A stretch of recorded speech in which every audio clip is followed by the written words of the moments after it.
We're going to be doing a mixture of our own original songs and covers that you guys would enjoy. The next song is an original called One Day.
amazing?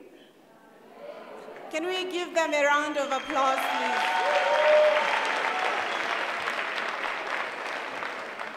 May it be a rousing one, because I thought they were fantastic.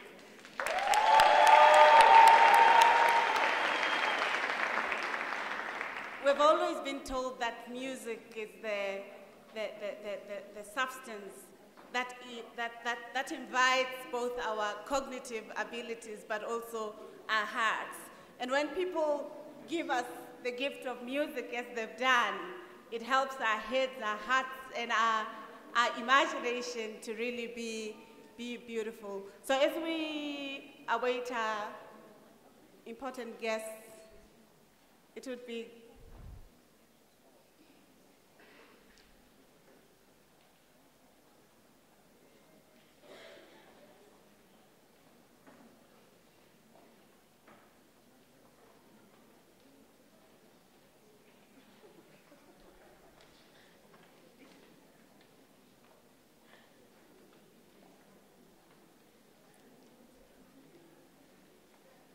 Good evening.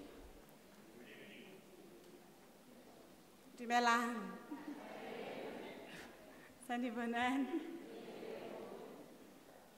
Kalimera. Yes. Good evening, ladies and gentlemen. My name is Bula. I am really delighted to have been invited to come and participate in this august event when we celebrate International Women's Day. I am currently the Deputy Vice Chancellor of Institutional Change, Student Affairs, and Community Engaged Scholarship at the University of Free State. And I'm really happy because UNISA is my intellectual home. So thank you very much.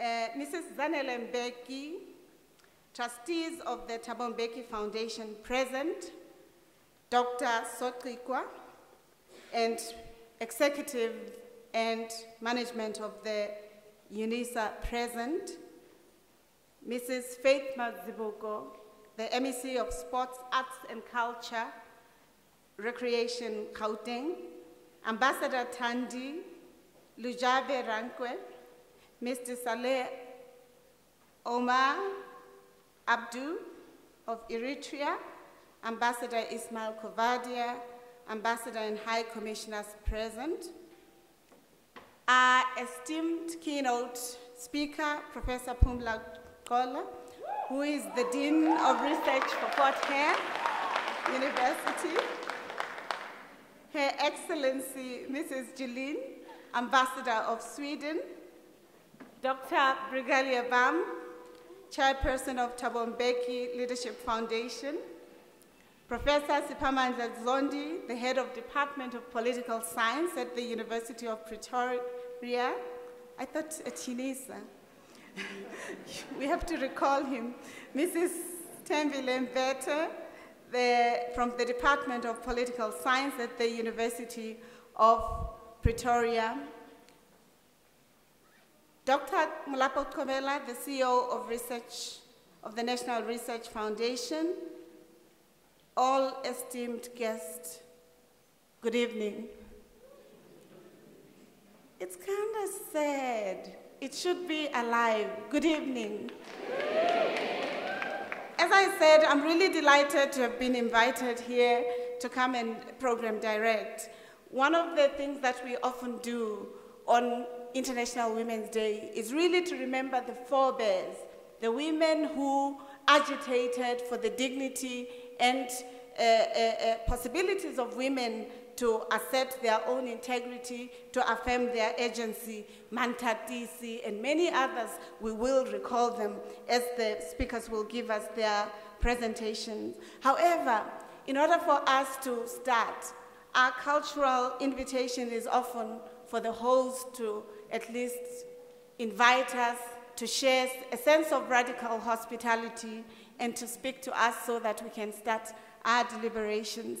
So Professor Sotrikwa, I really would like to invite you to the podium at this point to give some remarks. Thank you. May we give a...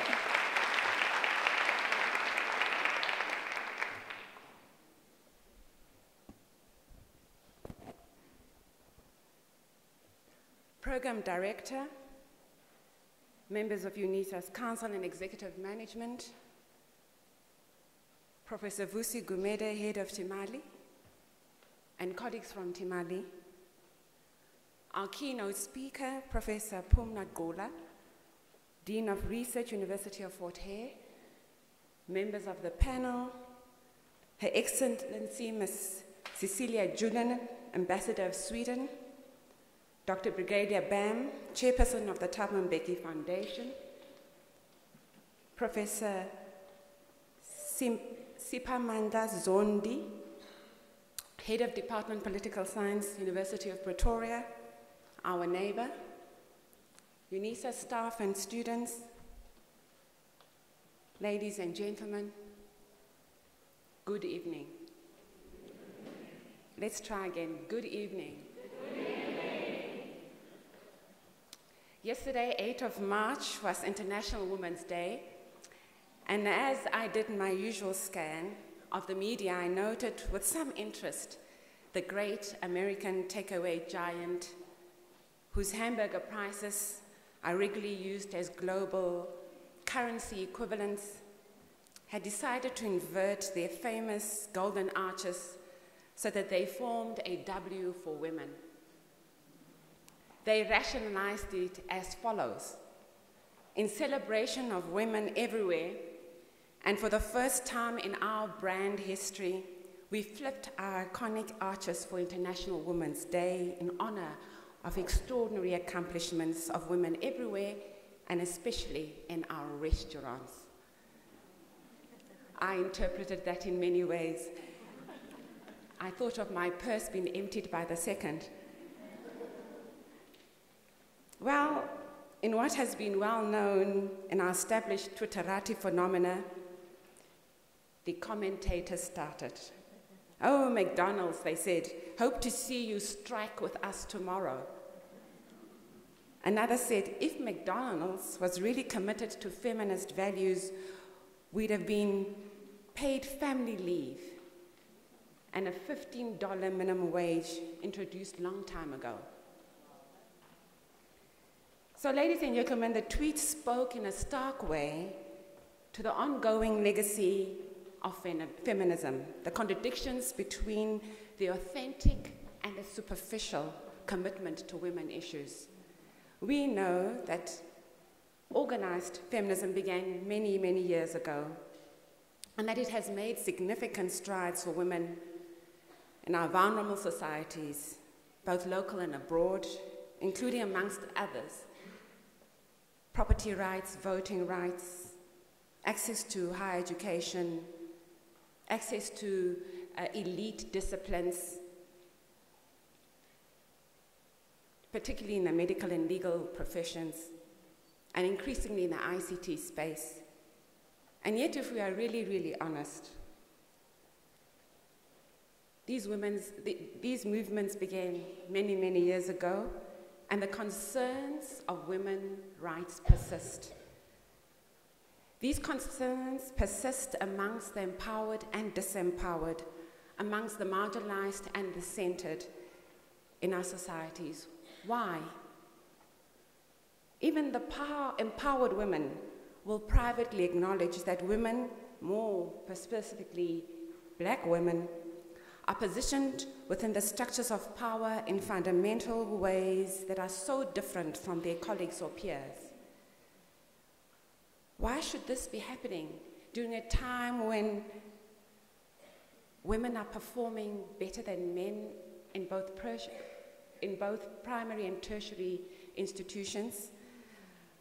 When women have increasingly, in fact, you just have to look at the OECD stats, obtained far higher qualifications than men. The reasons are many and complex. And it is very clear that there are certain hegemonic forces that persist and reinforce one another in diluting the gains of women activists. So I'm really pleased that Timali has created this forum to discuss these issues, and that we have such an illustrious speaker amongst us and a panel of great thinkers to share their views with us tonight. Ladies and gentlemen, in spite of our setbacks that we've seen of late, and just indulge me a few minutes, it is quite startling to see that in our democracy we still have women chieftaincy becoming a struggle and women keeping quiet. Women chieftaincy an issue? Really? Why do we have to go to court to settle?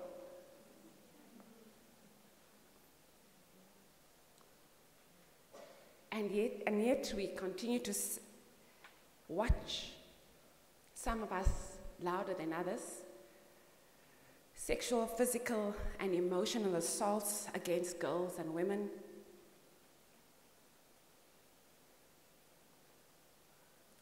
I dare to say we're not loud enough. But yes, I have been encouraged, and I'm sure so have many of you, that after Trump's inauguration last year, we had the single biggest mass demonstration against a voice that sought to destruct women's values.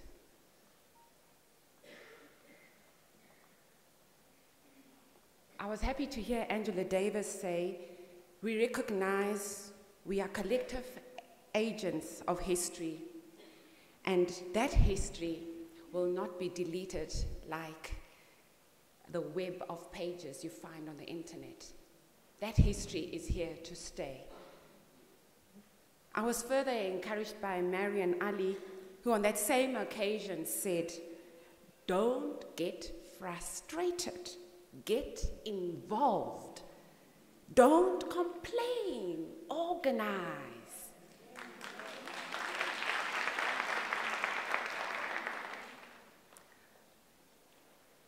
So we have women amongst us who have broken that cycle and continue to do so for many of us, and we should do so for many of the youngsters waiting.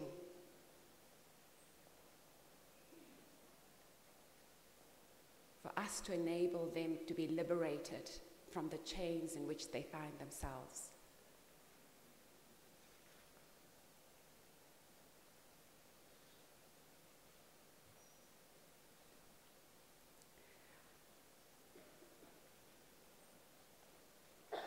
We also have a huge responsibility, and this I have to say because it astounded me.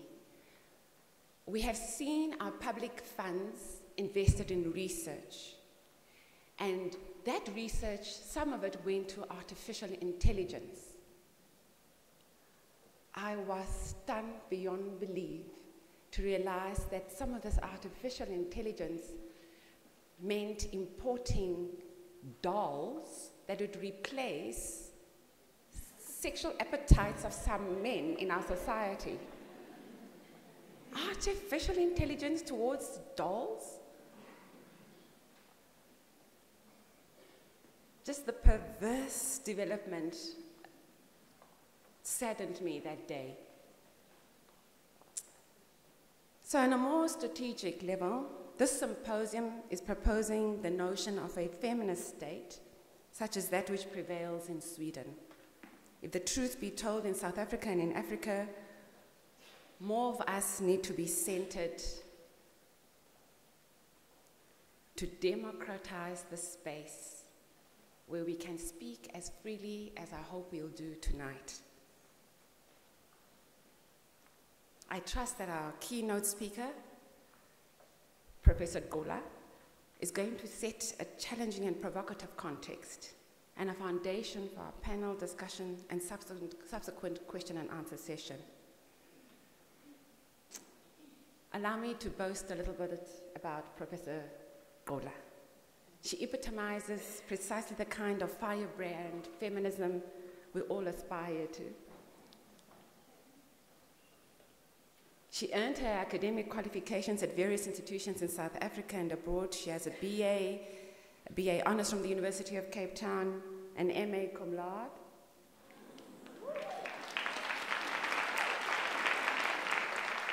From the University of Warwick in the United Kingdom, an MA from UCT, a DPhil from Ludwig Maximilian University in München, Germany. She's the Dean of Research at Hare University. And by the way, 6 of Hare's 8 deans are women.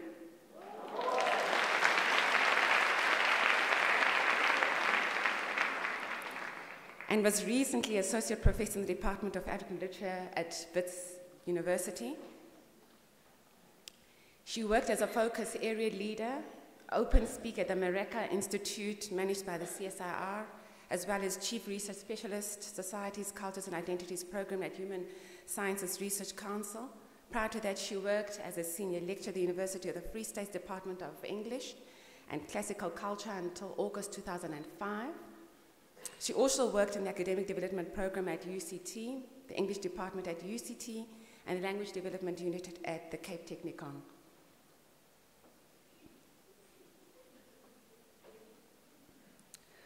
Prof. Gqola's research focus, slave memory in the African world, literary studies, post-colonialism, post-apartheid, public culture, and African feminist sexualities. I can go on and on. She's published several books and is the winner of the 2016 Sunday Times Alan Paton Award for her book entitled Rape, a South African Nightmare. Her body of work includes books over 40 journals, book chapters, conference proceedings, and other forms of scholarly production.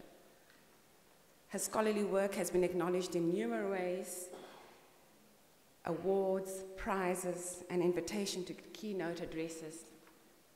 So I know tonight is not going to be a disappointment. Ladies and gentlemen, I welcome you to a great evening.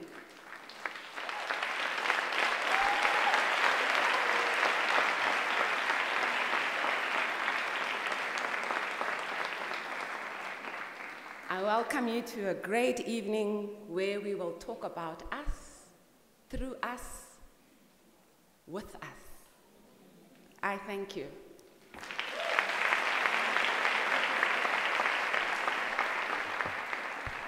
Thank you, Professor Sotrikwa, for inviting. As she is coming to the stage, may we have a song in accompanying Professor Gqola. So please, as you're coming, the wonderful group will give a musical in support. Thank you.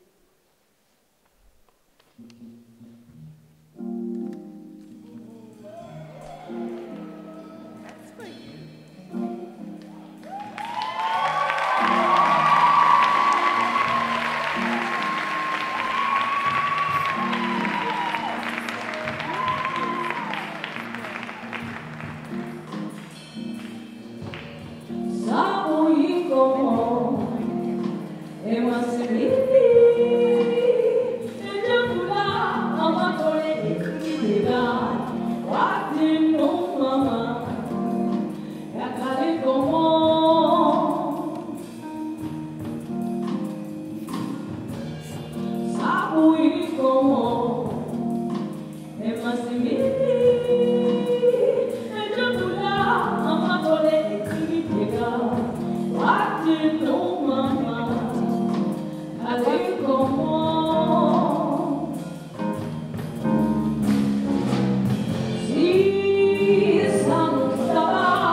Wow.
Thank you very much. That was, where did she go? Thank you very much. I'm sorry I don't have your name, but that was incredible. And thank you to your bandmates as well. Good evening, Dumelang.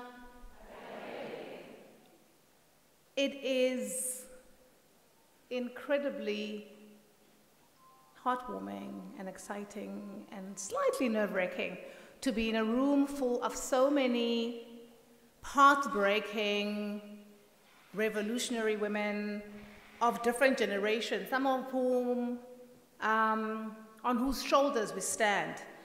But to also be in a room full of some of the most exciting, troublemaking feminists in today's movements, who are the backbones and the founders and the movement builders. So I'm very happy to be here. Dr. Sotrikwa puts me under incredible pressure, so we'll see how well. Thank you very much for that very generous introduction.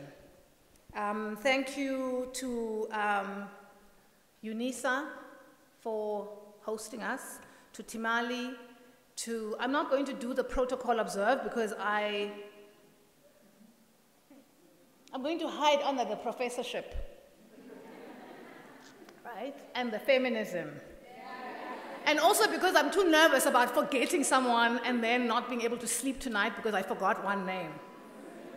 And thank you for the invitation to also to the patron of the Thabo Mbeki Foundation, Ms. Zanele Mbeki, whom I first read as Zanele Zamini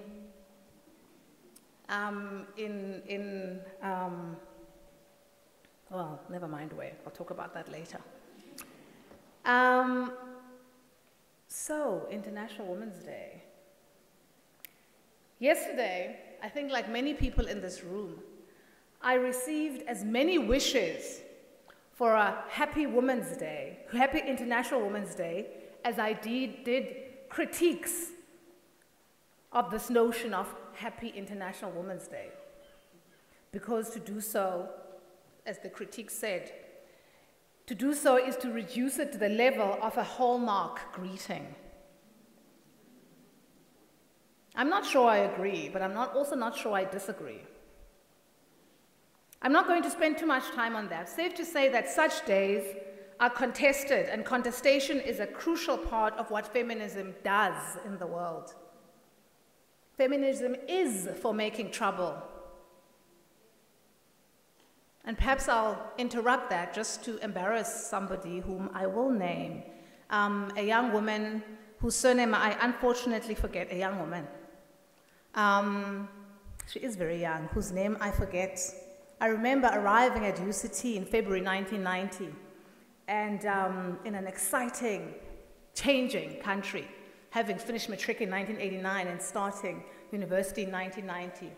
And I remember that one of the people that made, probably not one of, the person that made the most significant and enduring impression on me was a woman called Thembela, who was the epitome of what firebrand means, who many of the young women in the student movement, the feminist activists in the student movement, in academia and so on, remind me so much of what she meant. She wasn't much. I mean, maybe she was, I think she was in second year when I was in first year. And I remember she, unlike many other people who were activists and trying to find voices and so on, had the capacity to make an AGM, a SANSCO AGM, a coalition AGM, so it was still SANSCO then. It was BSS then SANSCO, who could hold a room and who could quieten the most double-speaking, lip service giving, domineering, too much space uptaking of her comrades. And I remember as a first year full of potential nonsense, thinking, I want to be Thembela. So I am beyond myself with excitement at having her in this room today. I haven't seen her since we were undergrads. although I have often thought of her, and I mention her in passing in one of my books, so I'm not making this up. I didn't know I was going to bump into her when I wrote that. Feminism is for making trouble. It is for disruption. And so perhaps we do need to ask ourselves questions constantly when we start to grow complacent about what we achieve or what we have achieved. Let me start again. When people send me Happy Women's Day, yes, they are partly sending the same thing that they send on other days, Easter, Mother's Day, Valentine's Day. So perhaps the accusation of hallmarkization is not entirely untrue. Is this all, though? This may not be all. But what else is going on when people wish us a happy International Women's Day?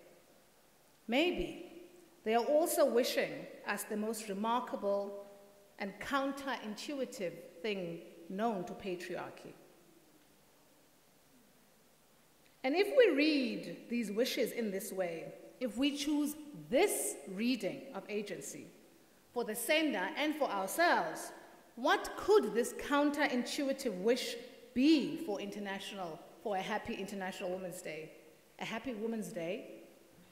The pun is useful, so I'll keep it, even if I did not initially intend it.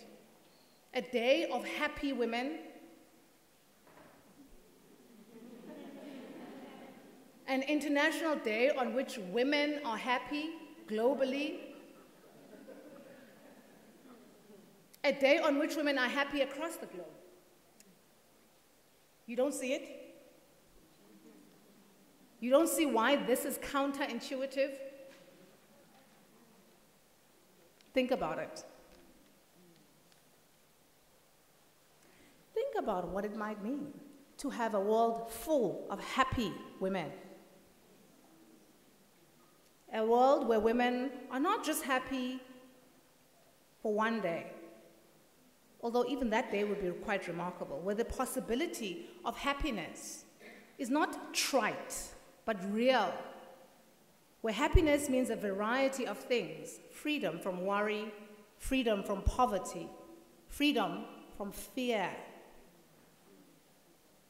In my book, Rape: A South African Nightmare, I coined female fear factory, or the manufacture of female fear, to name the pervasive place of fear in how patriarchy keeps women in check. It is a fear we are socialized to think of as normal, natural, impossible to end. I can't tell you how many people say to me, we must minimize rape, we can never end it. We must minimize violence, we can never end it. I'm not convinced. It is a fear we are socialized to think of as normal, natural, impossible to end. Although in my third book I start theorizing fear in relation to rape specifically, it is at the heart of all patriarchal control of women. And it is the engine behind the taught contempt for the feminine and the normalized invisibilization of women, all of which make up patriarchy. This fear is pervasive. It is a fear of power, because to be powerful as a woman is to enter a battlefield where your body too becomes a battlefield.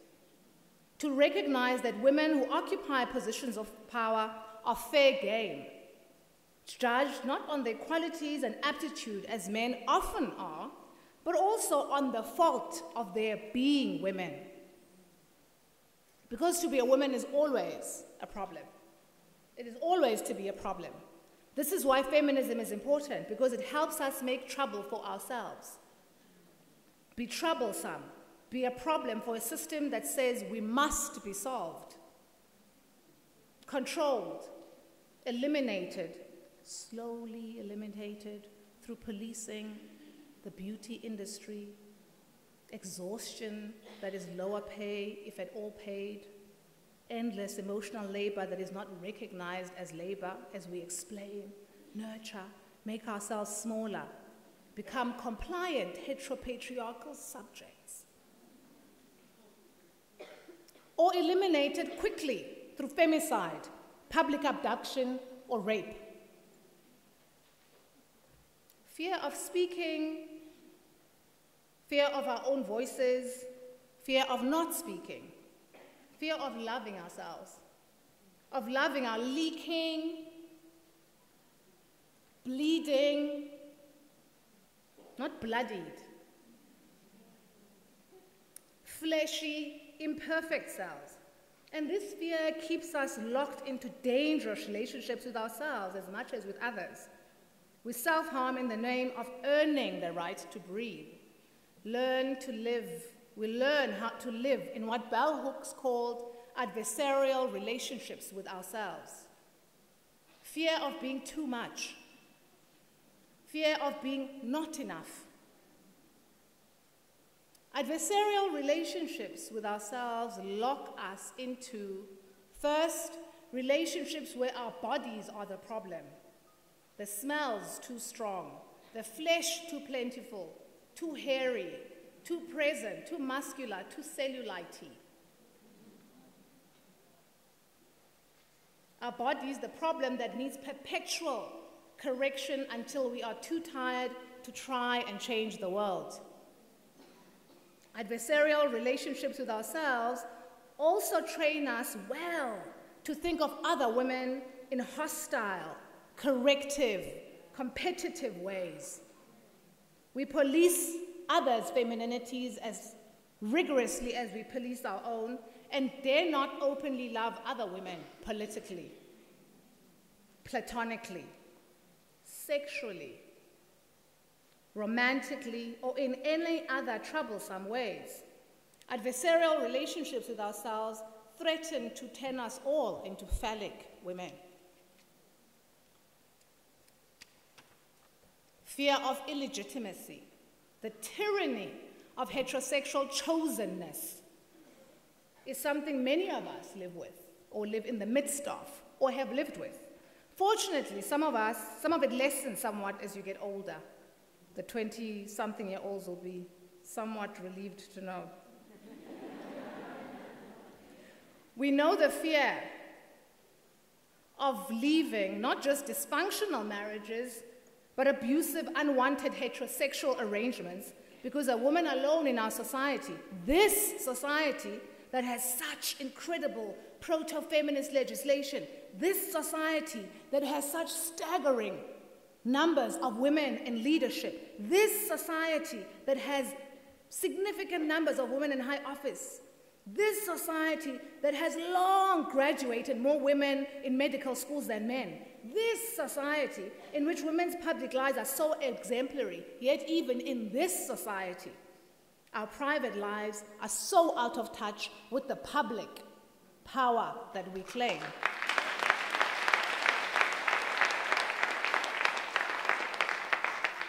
I've written elsewhere about this as the double-sidedness of the women's empowerment discourse as it gets hijacked into a conservative discourse, away from those who coined it as a radical way to change the world. But it is not a South African problem. The Ugandan feminist and thoroughly troublemaking law professor Sylvia Tamale has many times over the last 2 decades warned us about the ways in which women's marital or heterosexual coupling status and choices on procreation are used as validation. This is linked to, the point that Tamale is making is linked to, but not quite the same as the old feminist critique of valuing women through proximity to the men they're with. Tamale says a woman can split the atom, find the cure to HIV and cancer. And for many, it is the answer, it is her answers to the questions, where is your husband? How many children do you have? Ungumiss Hispanic nene. Unyetswe ke mang? These are the questions that will be the ones that decide whether this woman matters. So, in this room, all feminists that we are, we may frown, purse our lips, make side eyes, but the fear of not mattering is very real for many women. The fear of being illegitimate for loving wrong, for loving a woman, for loving a person who is gender fluid, for loving a transgender person, a person whose gender identity does not allow them to be called husband. Fear of men. Okay, this one makes sense. Given what masculinity is under patriarchy, we should be afraid of men.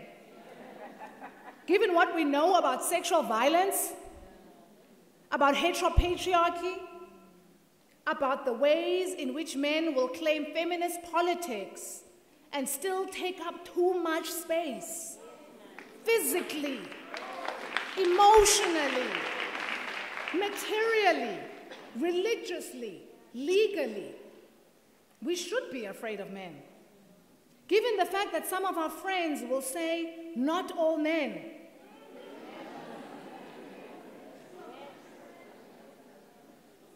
Given the frightening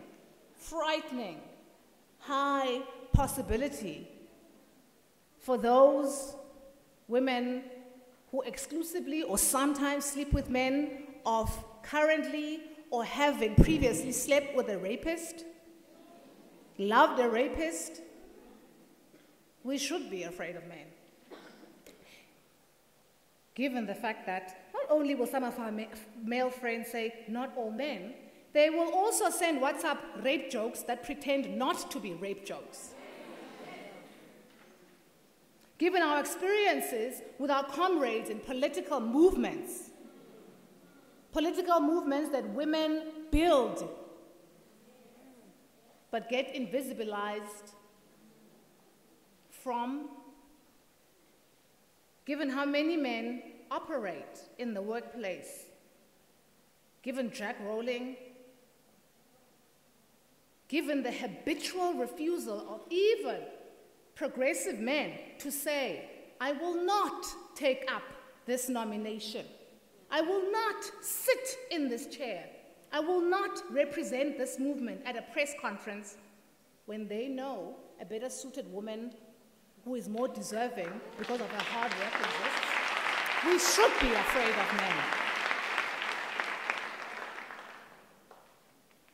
These are not small matters. This is a pervasive fear, and I'm not interested in people saying, oh, fear is a general human condition. Yeah, well, maybe. However, the manufacture of female fear is constitutive of how women are raised and raised and raised in the society. And I was going to say in all societies, but I don't know, maybe Sweden.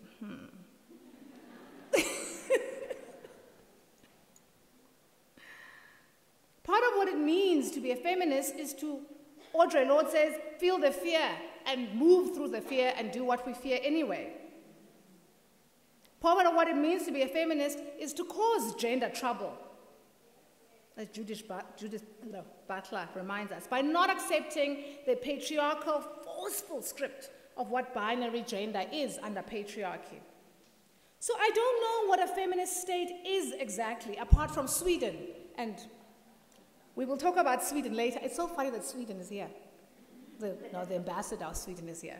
Because I often make this joke when I talk about, there is no feminist state, except maybe Sweden, even when we're not talking about Sweden.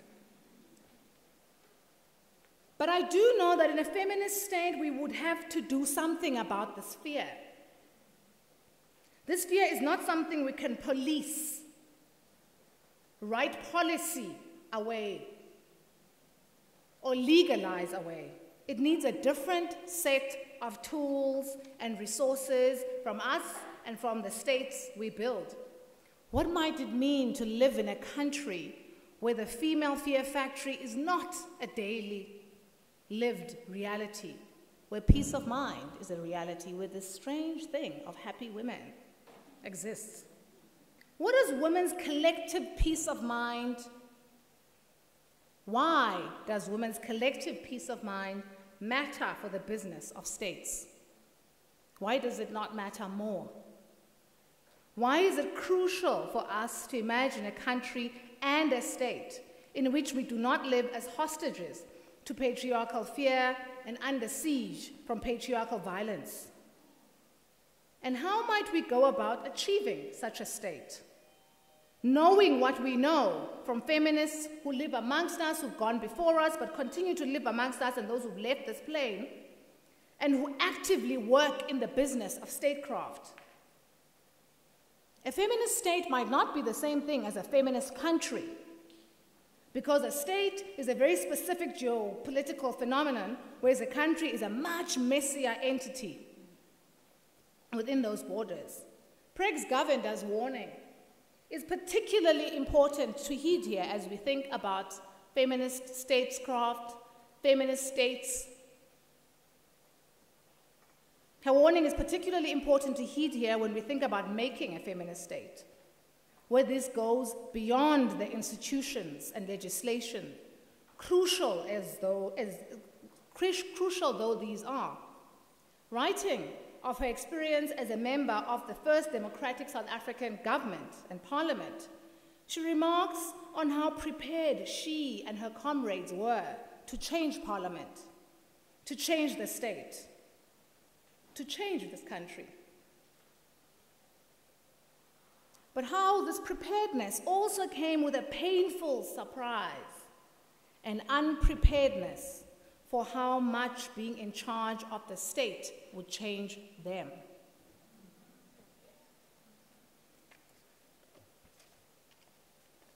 As she says so, she's also reflecting against a backdrop of enduring questions about what happens when feminists go and work in and for the state, and how this historically has robbed the necessary extra-parliamentary women's movement of some of its most vibrant members historically. In other words, for a long time, we argued that we need a strong, organized women's movement outside Parliament more than ever today. And we also argued, and I think erroneously, we argued for a long time that such a thing as a vibrant women's movement is absent outside Parliament because so many women have joined the state. I don't think anyone who's really paying attention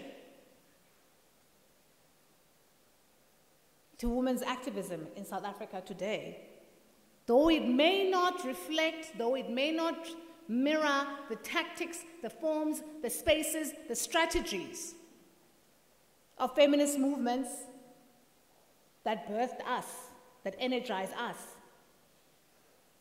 But we certainly cannot claim the absence of a feminist movement outside the state in South Africa today.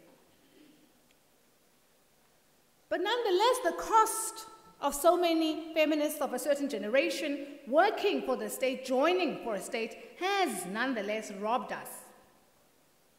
At the same time that this work has often appeared thankless. That hard and sometimes impossible work of feminists in the state.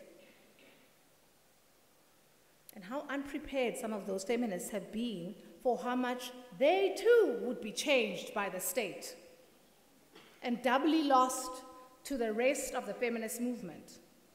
It is not surprising, of course, that states are not welcoming to feminists. They're not generally designed to be. Feminist scholars of nationalism across the world are unanimous in how violent and patriarchal nationalism is. South Africa, of course, has incredible legislation and machinery that is designed to create a feminist state. Yet, never mind the country, but we couldn't be further away from a feminist state. Let us look at some of these spaces that should be bringing us closer to a feminist state. The story of the beleaguered offices and Chapter 9 institutions that are underfunded and undersupported is a well-known example.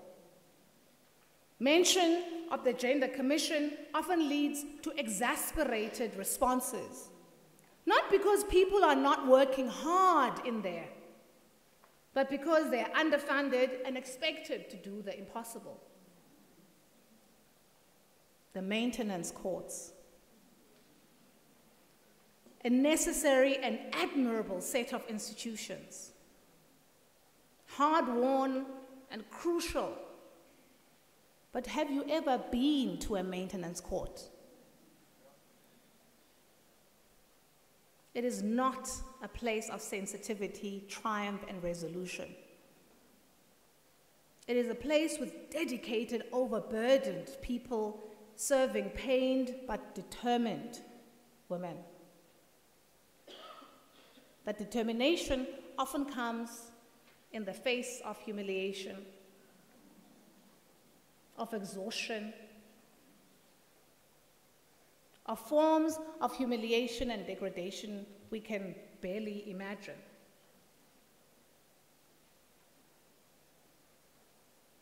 Try reporting a rape.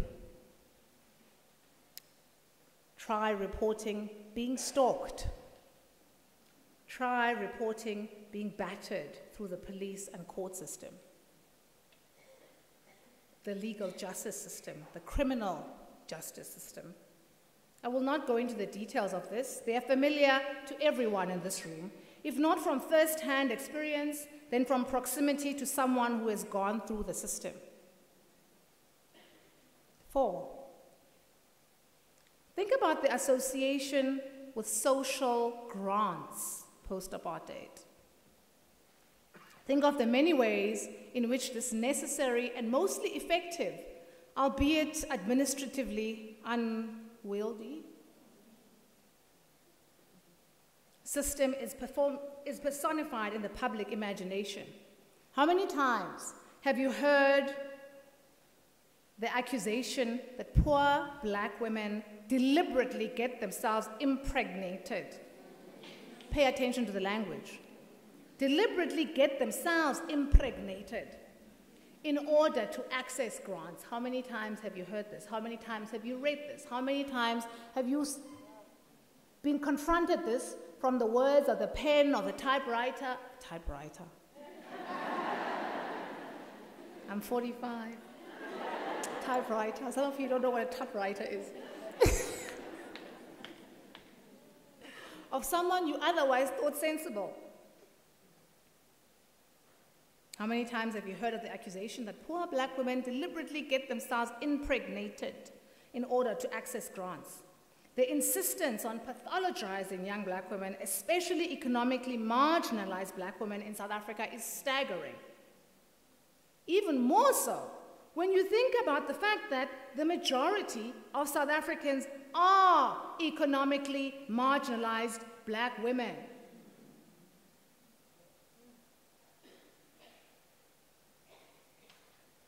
They deliberately get themselves impregnated in order to avoid being productive members of society, creating a situation where there is perpetual dependency. This is just a fancy way of saying, how dare they reproduce? How dare they reproduce? How dare they reproduce the possibility of themselves? How dare they have sex? How dare they be poor? When I was a teenager, growing up in apartheid South Africa, the widespread anti-black woman sentiment was the same.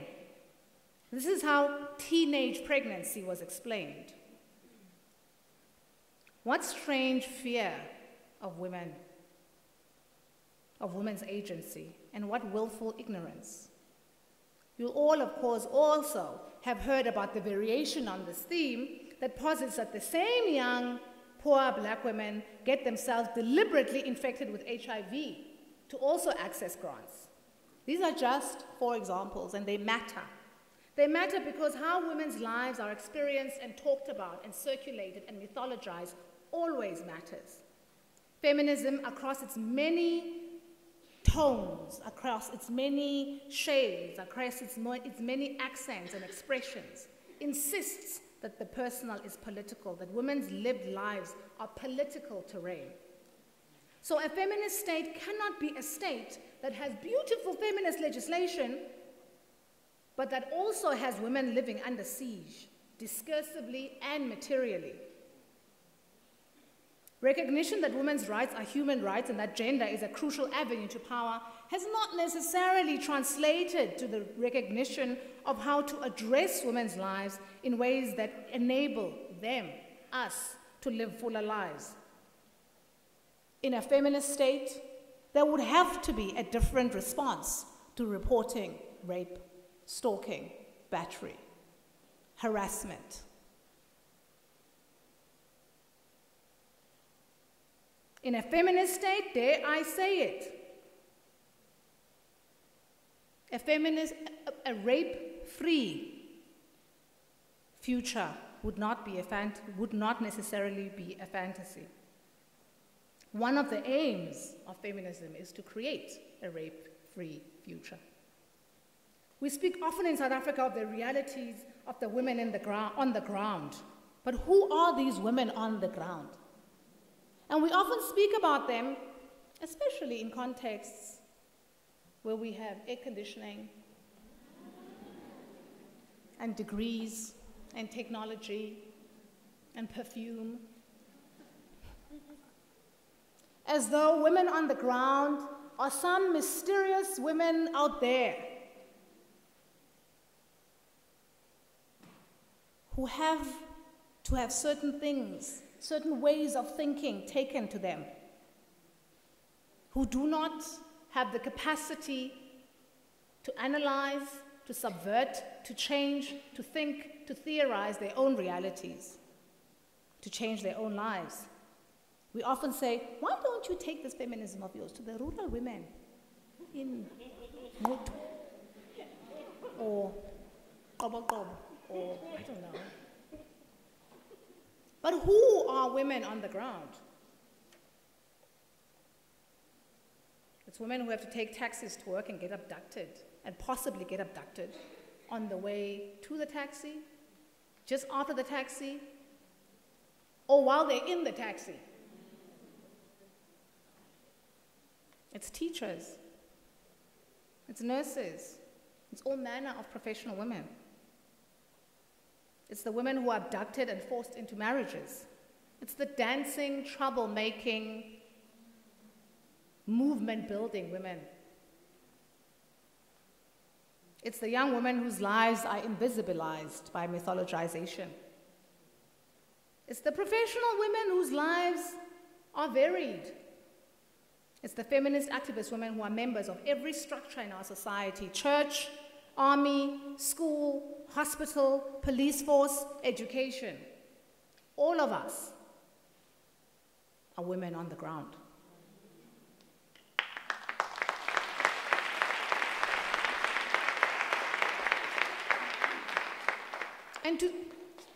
And to say all of us are the women on the ground is not to say we are the same thing. To say all of us are women on the ground is not to be naive and think women means one thing and therefore be subjected to endless mansplaining about essentialism and postmodernism.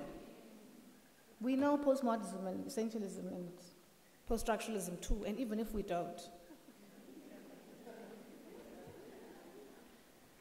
All of us are women on the ground. We have different requirements that require ongoing interrogation of the precarity of women's lives, even in democracies that are supposed to be particularly attentive to patriarchal power. Not just a matter of policy, government, legislation. If a feminist state seems the appropriate way, the appropriate response that South Africa needs to broaden its democracy, what would that look like? What would that look like for policy? South Africans love this thing. We have great policy. Yeah. We have great policy, but there's a challenge. There's a challenge. We have great policy, but there's a challenge.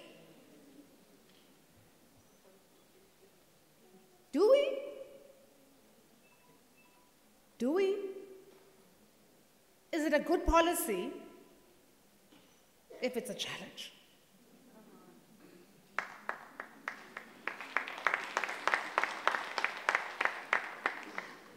So perhaps this is an opportunity not to recycle tired insistence that allow us to do less, to rest on our laurels, to be fearful.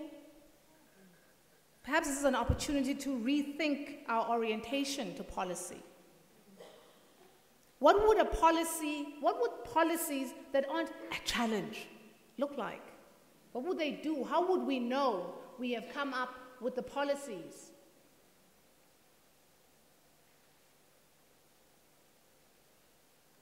And of course, when we're thinking about a feminist state, we obviously have to think about more than things that we think are obviously about gender. We would have to take seriously Buni Matlangane Sokgwale's insistence that we all do gender. All day, all night, all the time, all our lives. We would have to recognize that a feminist state has a feminist education system. That has implications for bleeding,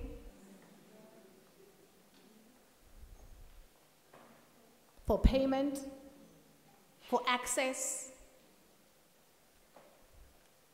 for freedom from loans that make it impossible to live upon graduation, a feminist legal system.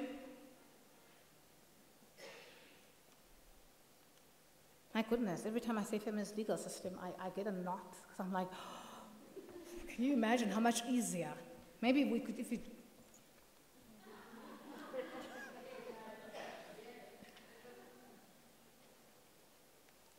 What would transport look like in a feminist state?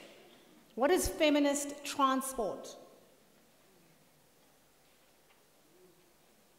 And if we don't know how to think about this, how can we not know how to think about what feminist transport might look like? And I'm not talking about lighting, because lighting is important, but lighting is just lighting,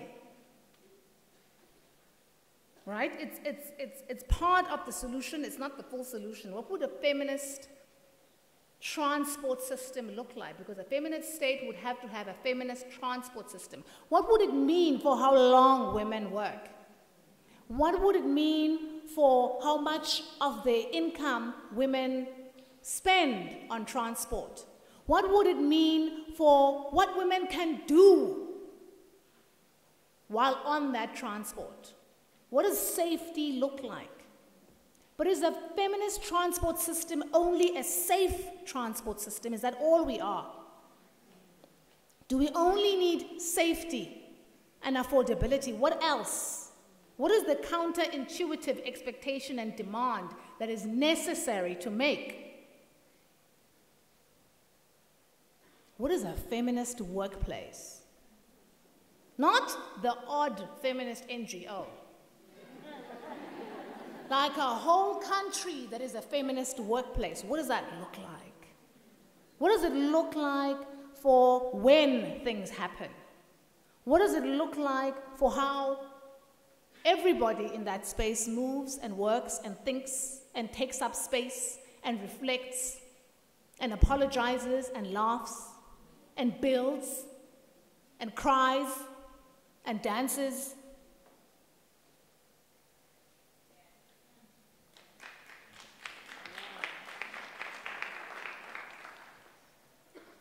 So when we're thinking about context, I think we need to answer these questions. Not just say we have to do it differently. If we're going to build this feminist state, and the fact that we can have some of these conversations, of course, at all in this country is as a direct result of how strategic the feminists who built the state, flawed though it is, were. What is the responsibility for those of us who live with that inheritance? What is the responsibility of a feminist state to feminist legacy? To recognition of existing and previous women's work? political work, military work. Yeah, it's a tricky one. Feminists and militarism, and yet we have, as some of the women who have built this country that is very different from the country I grew up in, flawed though it may be, it's very different from the country that I grew up in, that I spent almost half my life in. I was 21 in '94 when I voted.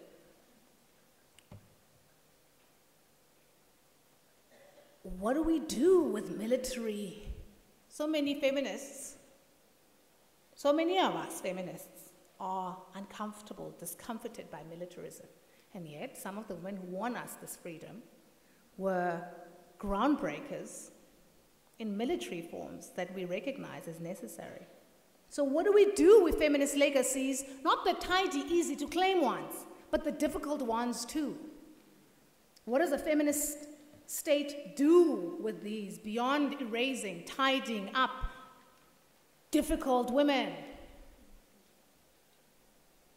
like Geraldine Fraser, or difficult women like Tenjwe Mtinso, or difficult women like Deborah Machoba, or difficult women like Lyndall Shope?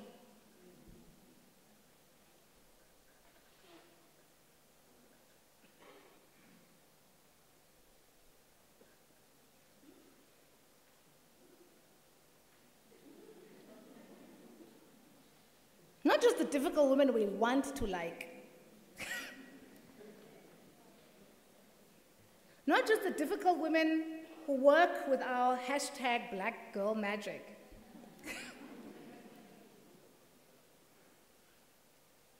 And what does it look like to move from lip service, away from lip service? Because of course in South Africa it's very hard to find. You find them, but it's very hard to find people who are not committed to anti-sexist ideals. And yet, so we live in a country where everybody's stationery says anti-racist, non-racialist, non-sexist. But we do not live in a feminist country, let alone a feminist state. And when we build, not if, when we build this feminist state, this feminist country, and another feminist country, and another feminist country, and all of these many, many feminist countries, would all feminist states look the same? Which feminism, when? And what would the relationship between feminist states look like? Relationship of feminist states to other states. Very strange to me, the feminist state. What would the relationship of our feminist state be to other states, feminist or not? And how would economic, material, historical complications and inheritances shape said state? Would a feminist South African state, a feminist Kenyan state, a feminist Rwandan state be the same kind of feminist state? Would a feminist South African, Kenyan, Rwandan state be the same as a feminist Swedish state? I don't know. I still don't know what a feminist state is.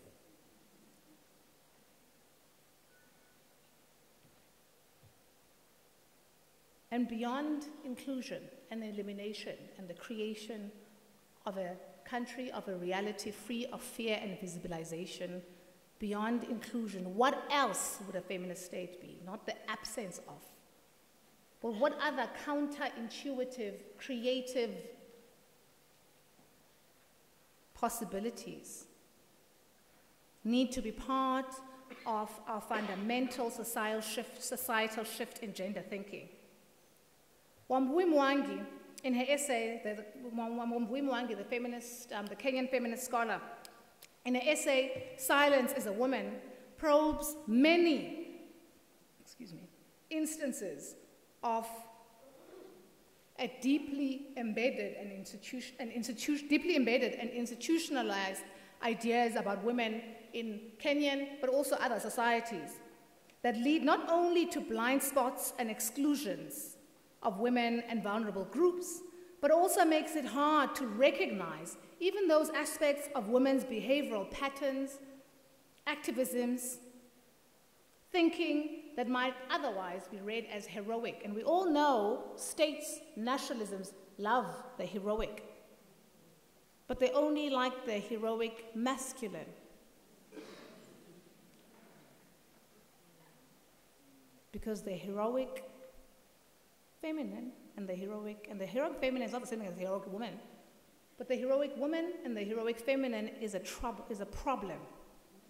It is a problem that needs perpetual attempts to solve. Important because democracies, nationalisms hold heroism in high regard. What are we going to do about heroic women, this difficult relationship between heroism and women? Heroic women are not just a problem, they are hard to see. So we need to think about what we celebrate. And heroism is so crucial to the making of nationalism. And if we're going to say heroism is a problem, how do we make states? How do we make countries? How do we do nationalism that doesn't hold heroism, pretend heroism, but really heroic masculinity as sacred? What is...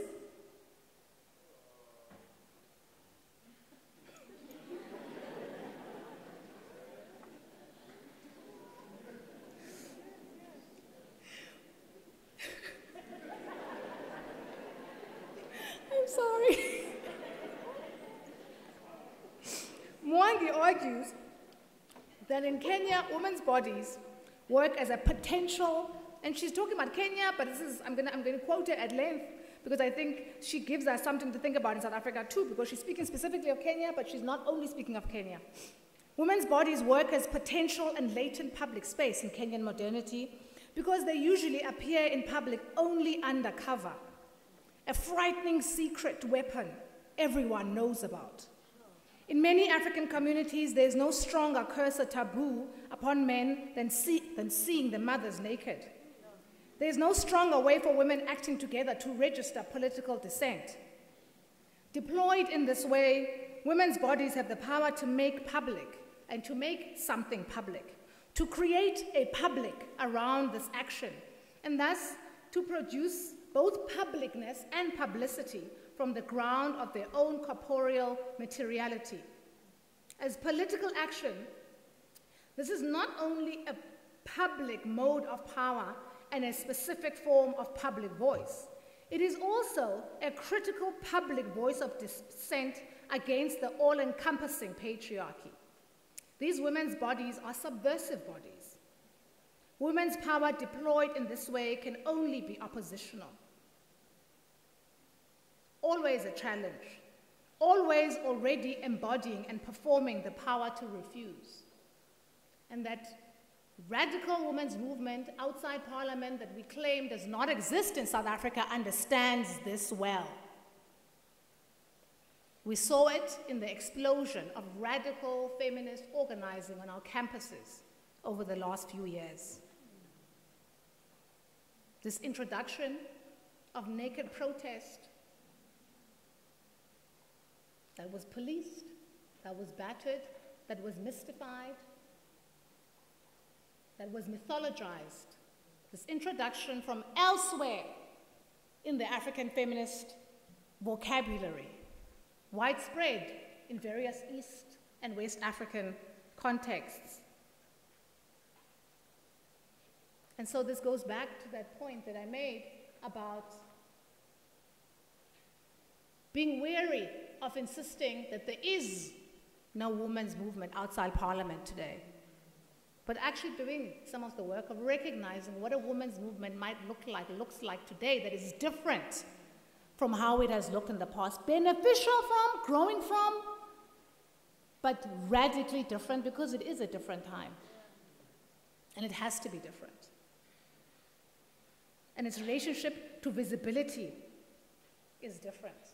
You know, this year, its relationship to visibility is different, its relationship to space, to strategy is different, to fear is different, to memory is different. And when I say different, I don't mean better. I just mean different. sometimes problematic, sometimes energizing. What kind of language, vocabulary, imagination would we have to create in a feminist state to be able to recognize different kinds, forms, manifestations, possibility of feminist activism, of the creation, for the creation of a feminist state? In this year, that is the year of Mandela,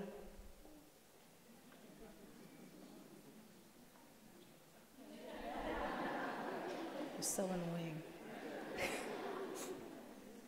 In this year, that is the year of Mandela, but that is also, that's what I was going to say. Can't take you people anywhere, some of you.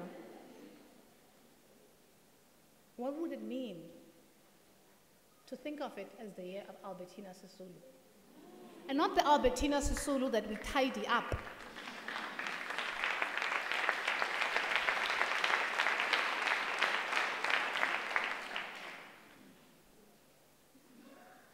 Not the one whose more revolutionary bits we footnote, but the complex, revolutionary, contradictory human. What would it mean to be in a feminist state? Certainly would not be a state where willful forgetting is a possibility. And of course, a feminist state would recognize always that the current pro-feminist framework and the feminist gains we have, that we live with, are built on hard strategic work. Hard strategic work that, yes, we are the beneficiaries of, but that we also have a responsibility to. And so as I end, I don't know, I still don't know what a feminist state is.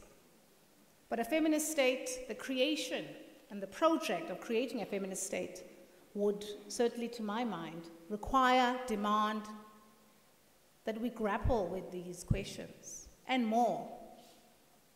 Thank you.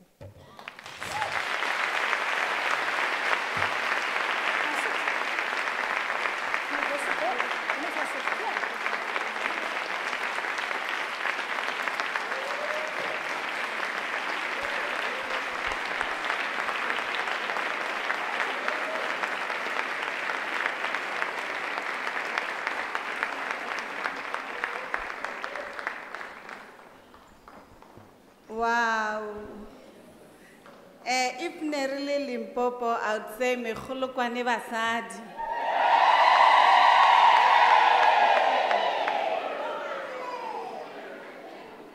I now know that in the International Women's Day, Mekholokwane Basadi.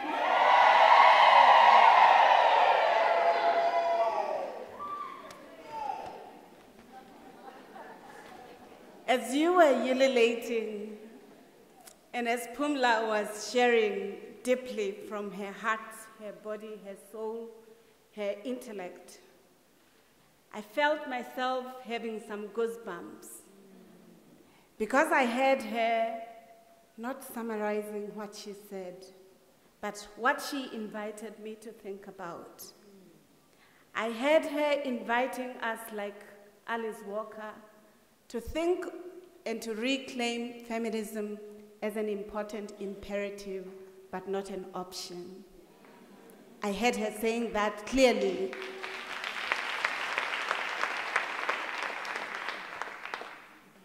And so I wonder how many of us have our phones, smartphones. I'm asked to invite you, as you hear this important invitation for you to reclaim feminism, to tweet, because we live in this world of social media, hashtag reclaiming feminism. Hashtag reclaiming feminism. Can we do it all at once now? I'll dedicate just half a minute for that. Can we do it, all of us at the same time? We are almost 700 in here. Can you imagine what we can do to invite South African society, the African continent, and the global community to tweet? All of us, If you're not in this, if you were before technology, ask somebody next to you to assist. If you are post-technology in the fourth industrial revolution, please use as many multiple sites that you have. Have we done so? Thank you very much. So I heard Professor Pumla Gqola reminding us and inviting us to really reclaim feminism. And I heard her saying the reclamation of feminism is about asserting our dignity, ensuring that the violence that is embodied in our bodies, in our systems, politically, economically, which are etched in the faces, especially of many in our society, are overcome, are disjointed, and that we work together in ensuring that they do not steal away our humanity and our dignity. But I also heard her saying, as we reimagine and reclaim feminism and what a feminist state would be about, the criteria that we should think about should be such that it facilitates a sense of citizenship that allows women's agency, their dignity, their talents, their aspirations, and their pursuit for meaning to find coherence with the systems that we have put in place, including through the educational systems. But I also heard her speaking in similar voices, questioning, what do we mean we when we are talking about feminists? When she was rebellious, saying, feminism does not just belong to the rural areas.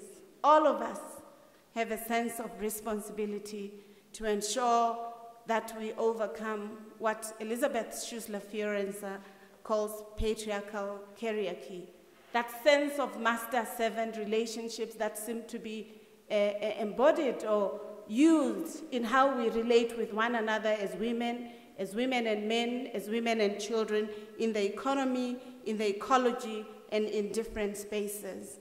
But I also heard her saying it is our responsibility to identify, to name, to be part of the constitutive element of trying to ensure that patriarchy, however defined, is overcome. And we do so if we work together collaboratively, coherently, and understanding that our own humanity is inextricably bound, as our own philosophy of Ubuntu often reminds us. So can we give her a really round of applause, ladies and gentlemen?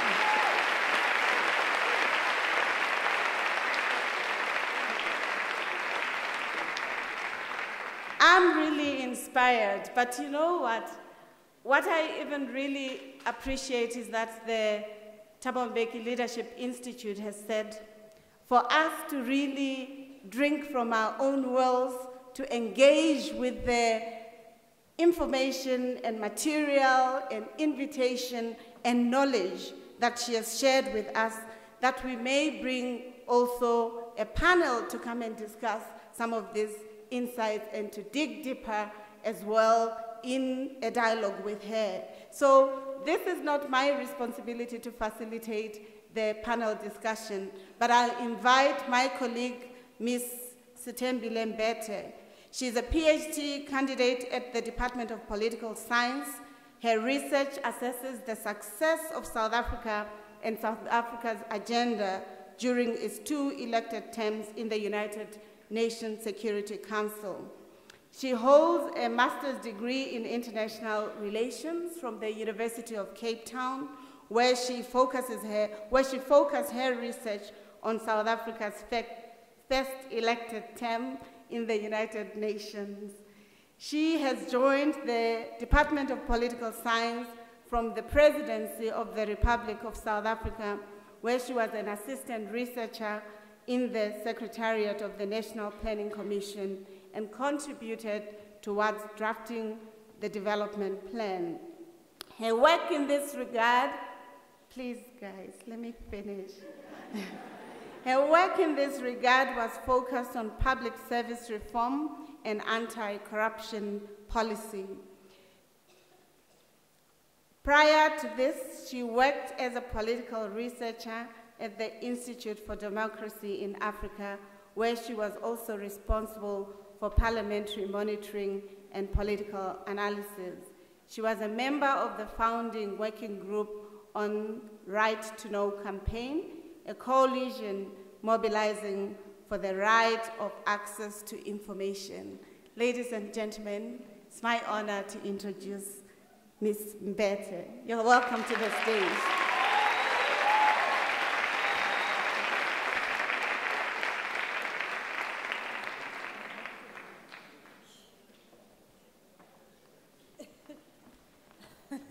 Thank you for that very generous welcome. I'm just the worker here, so I didn't expect to get all of those things. Thank you very much, and thank you so much to the Thabo Mbeki Leadership, to the Thabo Mbeki Foundation for having me here and for inviting me to facilitate this discussion. And thank you so much to, I'm going to call you Sis Pumla because, well, I mean, that's what I call you normally, so it's not going to be different on the stage. I'd like to thank Mrs. Pumla for that, the provocation. There's so much there. And, you know, I was sitting there and I made a note to myself, get lecture for honors course, because I feel like what you've given us today is the basis for so much teaching and knowledge generation, and there's so much that we're still going to do to build off of what you've given us today. So thank you very much for that. So my task here is to facilitate a panel discussion of very, very illustrious guests and people whose wealth of knowledge and experience really, I think, is going to benefit us all here as we think through the provocations that Sis Pumla has given us today. So I will call in no particular order. Firstly, the Ambassador of Sweden to South Africa, Botswana, Lesotho, and Namibia. I must not forget all of the others. Ms. Cecilia Julin. Ms. Julin is our ambassador here, and she's been our ambassador here since 2016. Before then, she was the ambassador of Sweden to Spain and Andorra at the Embassy of Sweden in Madrid. From 2006 to 2011, she was the head of Department for Press, Information and Communication at the Ministry of Foreign Affairs in Stockholm. She has also been the ambassador of Sweden to the Slovak Republic. Before then, she was Minister of Economic Affairs at the Embassy of Sweden in Washington, D.C. And she's also held a post as the Deputy Head of the Division of the Americas for the Ministry of Foreign Affairs of Stockholm. Prior to that, she'd worked as an Assistant Undersecretary for the head of section that was responsible for trade relations with Africa, Asia, and Latin America. And she's also worked, has a very illustrious history in the ministry, going back as the Chief of Staff to the Minister for European Union Affairs and Trade. In 1994, she was the Deputy Assistant Undersecretary for the head of section of OECD Affairs in the Ministry of Foreign Affairs. She's also served in Tel Aviv and in Lima in Peru. And she has a Master of Economics from the University of Stockholm. And she is here as the real representative of the first feminist government that we have globally, a government that has explicitly decided to say that it will produce feminist policies throughout the world. Thank you.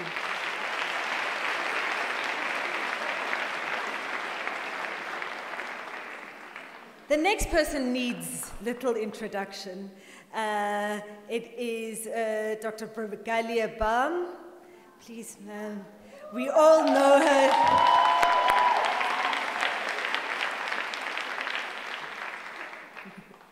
We all know her in her position as the, I forget what the official title is, but from the Electoral Commission of South Africa, from the IEC, where she served from the very beginning to really develop our system of elections. She is remarkable and renowned throughout the world for having set up South Africa's election system, which is somebody who teaches politics. And I feel like I keep having to say this. We have one of the most, if not the most sophisticated elections management system in the world. And for that, it is thanks for we have that because of Brigalia's extraordinary work in establishing the IEC, in setting norms and standards, and not only for South Africa, but also for the whole continent. I'm going to be a cheeky, naughty feminist and say there's a great quote from Dr. Baba about the US election in 2000 and the second Bush election, where she says, some of these American states, their election systems are more primitive than the most backward African country.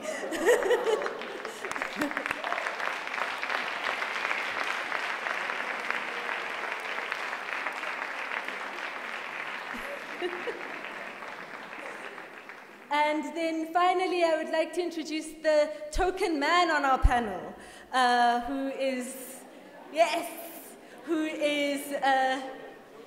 who also happens to be my boss, so I should watch what I say, Professor Siphamandla Zondi,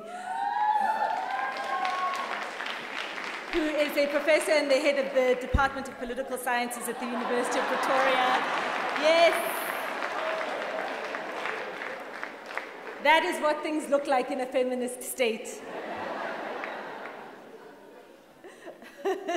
And is very well known to the people here at UNISA. Before he joined the university, he was the head of the Institute for Global Dialogue, which is based here at UNISA, and he has published extensively in all sorts of areas, but most recently in the diplomacy of the African Union, decolonizing diplomatic theory and practice, amazing work on peace building and creating decolonial peace.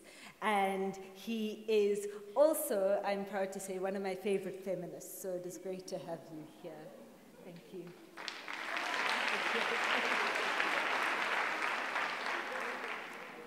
So there was plenty to provoke us from the speech, from the address that we heard today. One of the things I think that I want to put out there as a guiding thought for the panel is one of the very last things that Sis Pumla said and talked about what kind of language, what kind of imagination would we need to create for a feminist state.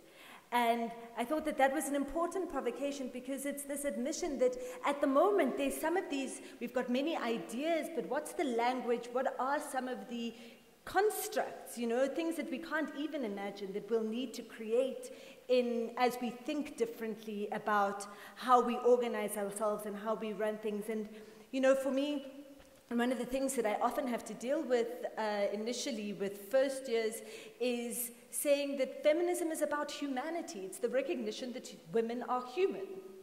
And it's interesting for me that in South Africa and in a South Africa that's been through apartheid and that went through very brutal colonization, where the humanity of black people was constantly was in question. The entire system was founded on black people as not being human.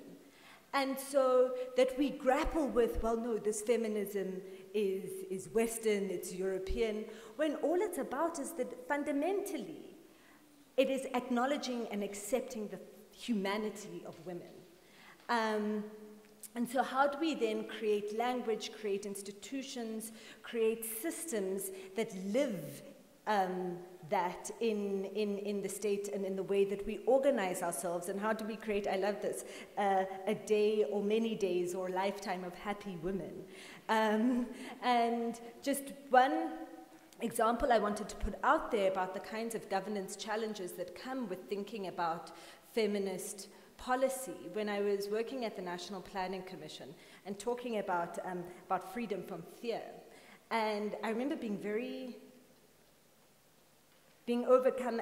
My skin sort of crawled and then got very cold as I read a report that had been produced by Power, and I think it was Rape Crisis Center in 2012, 5 years after the establishment of, or the promulgation of the Sexual Offences Act. And they were looking at the progress of policing and also of the judicial process on the Sexual Offences Act and on the Domestic Violence Act. And one of the scariest things to realize was that the implementation of that act was not coming off funding that came from the Treasury. It was coming from donor funds from Scandinavian countries. It was coming from donor funds from Sweden and from Norway. So that the implementation of our sexual violences legislation, including the training of the police, including the provision of safe places for women to report rape in police stations, was based on donor funds, project funding that can be given and taken away.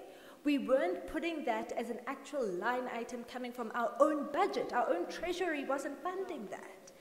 And I felt the most profound powerlessness as a woman, that my safety in the event of something like that happening to me is based on the whim of whether a foreign government is going to fund it, that my own government does not care enough about my safety to fund it with my own taxes.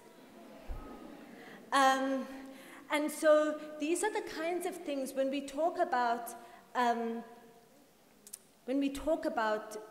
the state as a feminist state and that centers women. These are some of the issues I think that emerge. So what I'm going to do is I'm going to ask our panelists to give their initial responses to what we've heard from Sis Pumla. Because of, yes, democracy, I'm going to start, so we'll start then with the ambassador, and then we'll end with our token gentleman at the end. Well, thank you very much. And first, thank you very much for inviting me here. This is Mbeki and the Mbeki Foundation. And Junisa, I'm very honored to be here on the occasion of International Women's Day. And first, I want to say I have my own problem with the International Women's Day because that's only one day a year. And what about the other 364? Who are they for? I mean, I think all 365 should be Women's Day, where our rights are respected and supported and brought forward. And then I also have to say, we are still not a feminist state in Sweden. We're working on it, and we worked on it for quite some time, and I'll be happy to describe a little bit how we do that. But we do have a feminist government since 2014. They declared themselves a feminist government, and I think we have inspired others. Canada nowadays call themselves a feminist government.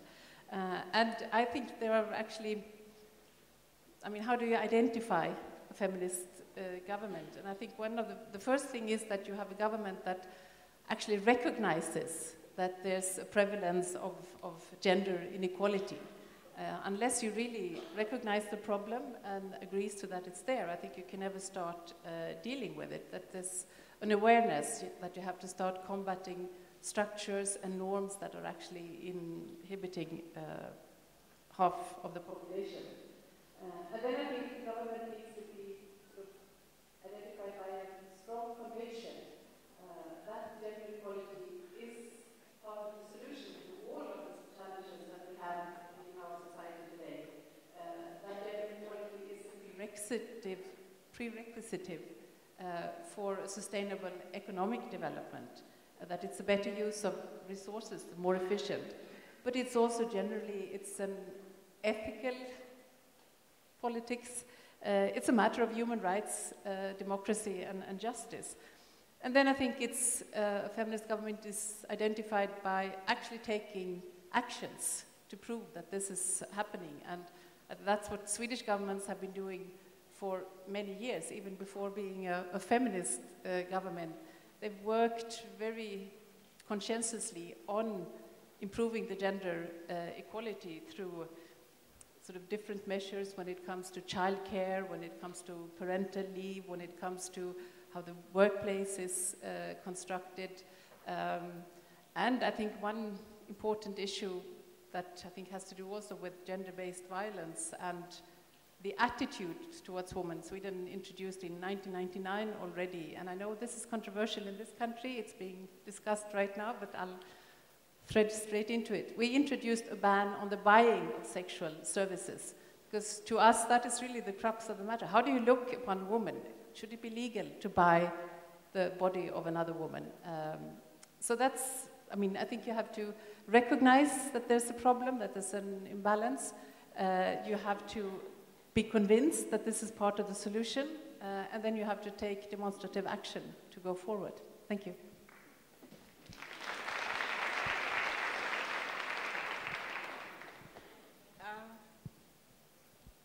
I'm very privileged, I think, to be in the company of these women of the 21st century.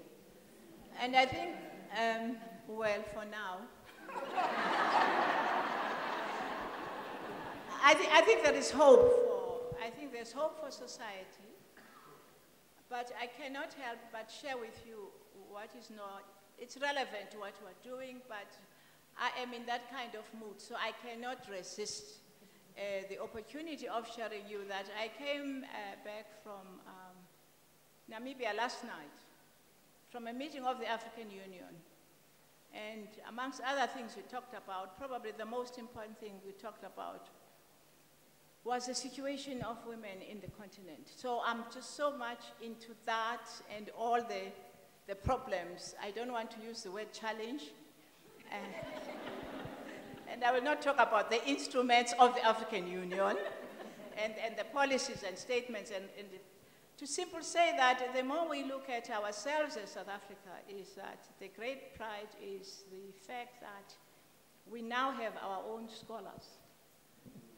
In 1968, I struggled very much. I was then with the World Council of Churches in Geneva, and we're trying to get our own scholars. At that time, the emphasis was on the scholars who would help us with feminist theology.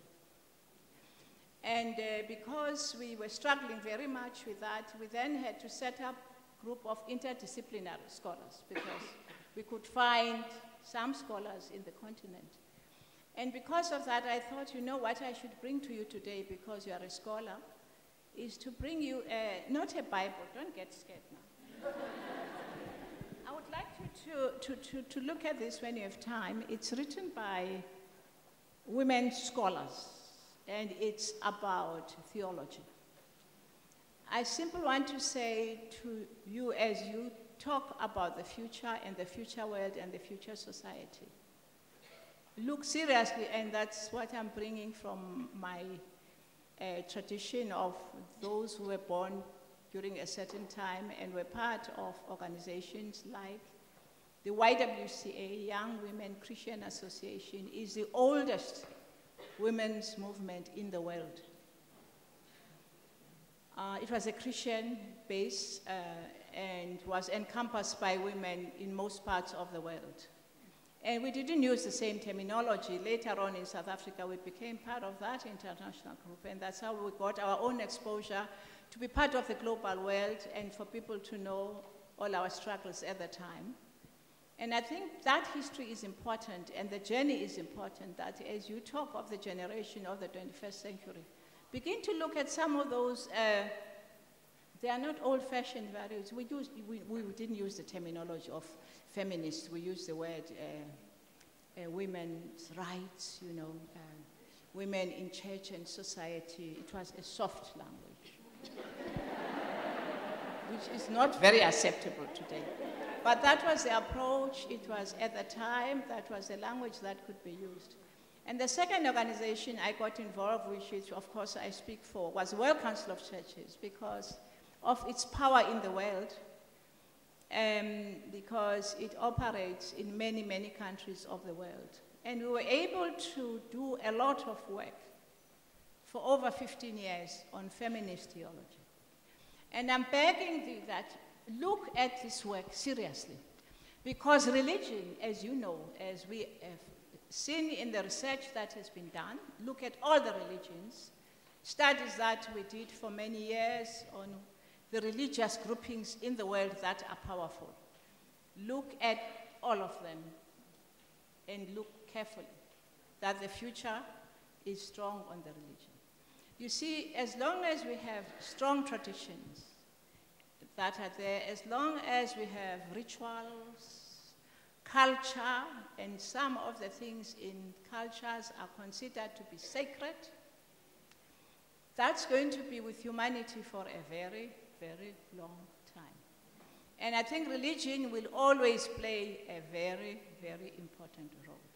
And so those organizations of the old, we were fighting for the ordination of women for years and years, something like 18 years of my life, which I think is quite ridiculous. I could have done other things in those 18 years. I should have been a head of state here in South Africa.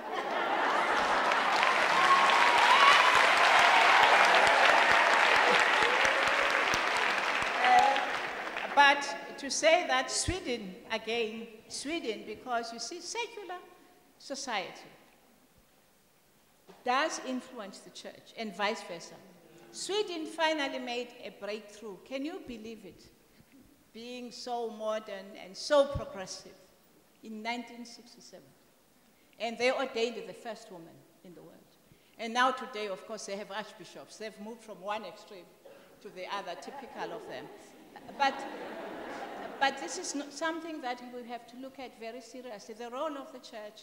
And I'm not making a corporatist in that those all, there was also celebrating, by the way, for some of you, what we call the Women Day of Prayer, which is an important movement, also established in 1880-something. But I want to jump a little bit and talk about the UN, because there isn't enough time. It's a global body that is important, but it is a body that will need a lot of people coming from the nations who will be able to assist it in its formation of transformation. In 1975, it was the first meeting, which was a disgrace, that the United Nations only thought of it. Anyway, we were there. And one of the good things I did, I have to tell you, South Africans, so that you can all love me. I introduced in the United Nations in 1975 the program of women under apartheid.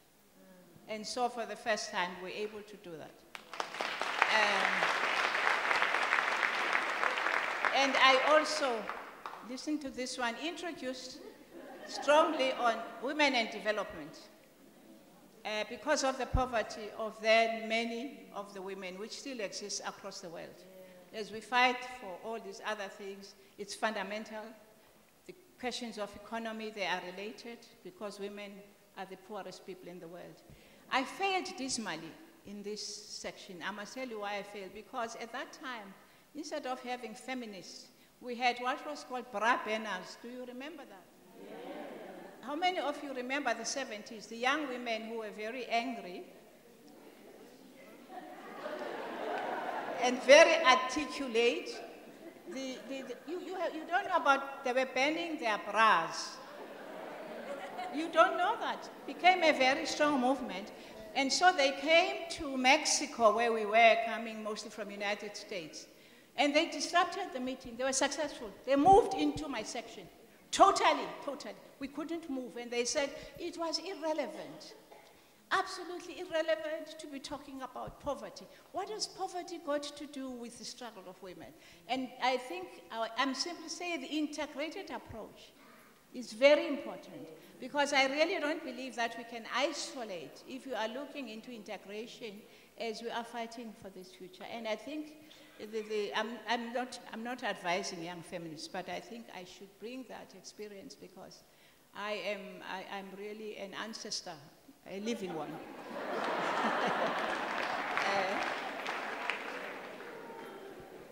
And to say the fundamental struggle is the recognition of the humanity of a woman. And that is fundamental. And unless the world can begin to deal with that and understand that this person called a woman, and the studies that these religious women did on what they call the women's body, which was a trend in all the studies they were doing on religion, how the patriarchy somehow hasn't understood anything about in the world in which they are living. But we will not go into that because you know that better than me. But what patriarchy has done, it has entered into all areas of what you'd call today discipline and areas. Whether it is at work, you are looking at the International Labour Organization and all the things that have gone through. You can looking at World Health Organization, Women and Health, across the board. You know, it's everywhere. It's in the way people think. It's the way people formulate. And so I simply want to say that look back to the founding mothers and some of their wise things they did many centuries ago, because the Women's International, it was established in 18 something, anyway. At least YWCA 18 something. So, but these are old people in these movements. Anyway, thank you. It's encouraging to hear all this great stuff. I think there's a future.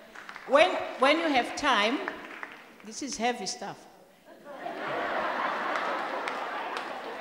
It's written the women's commentary very seriously to the women's commentary, and these women theologians worked on this. They looked at the Bible seriously. They worked so hard year after year. I think it took them almost 15 years to be able to get to where we are. And it is serious thought of looking at it. I don't want you to be a theologian, but it's not a bad idea. You might consider to go on because... Excellent. Thank you very much.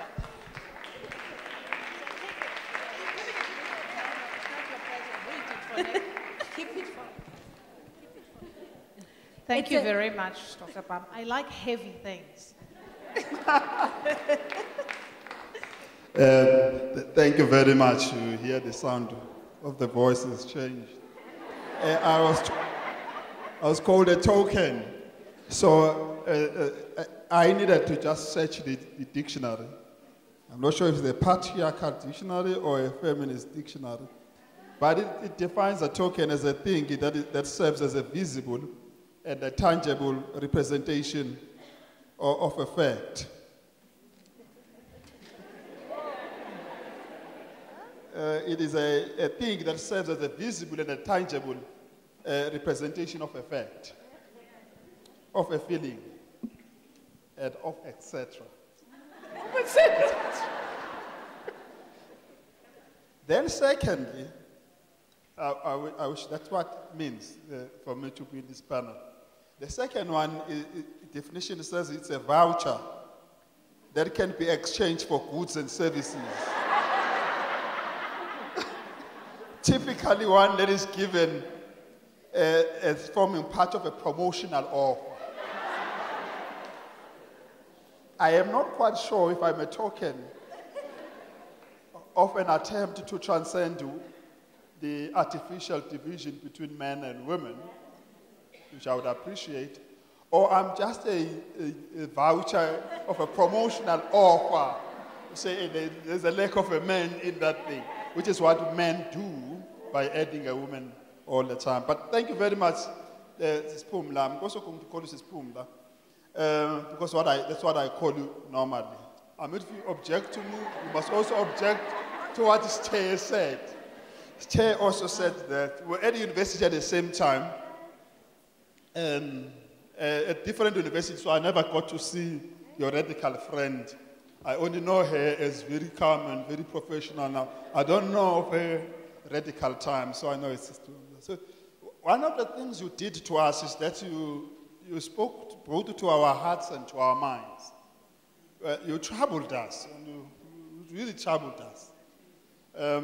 I came to celebrate International Women's Day, and here I was agonizing about, is it really worth celebrating? You tore into my peace, and you tore into the pieces of my comfort. You really, really tore into what I thought I knew, and having done a master's in gender studies and stuff, I just realized that I actually needed to go back and do it again. Secondly, I think many of us sat on the edge of the seats, even those who looked like they were sitting physically back. But emotionally, psychologically, they were sitting right on the edge of their seats. Right at the edge of their seats, because what we had to say is, you know, there's something speaking from your mind, there's another thing speaking from your heart and speaking from, through experience, through a wound. I can feel it, thinking through a wound. It is very, very, you speak about fear, and I'm sure you invoke that fear in many women who are here, but you invoked a lot of guilt for every man who is here. I stand here as a token of a fact. It says it is a representation of a fact. The fact of guilt is our fact. We do not have to have done anything consciously, but we've done something to perpetuate pain that some fellow human beings who are also made in the image of God to live in pain and fear of us. It's really, really painful to think of it that way. And then quickly, you raise this question. I hope many of us will use this to go and think through it very carefully. We can't think right now, we're full of guilt and fear. When we've come down, we must think about it right now. Having an international day or even a national day of women, hoping for a world full of happy women. Instead, we have a day of women. How do we move from this day to an everyday of happy women? You raise a very important question where the idea of happy is given significance, whereas we usually use the idea of equality, the idea of right of access to this, of acquisition of this.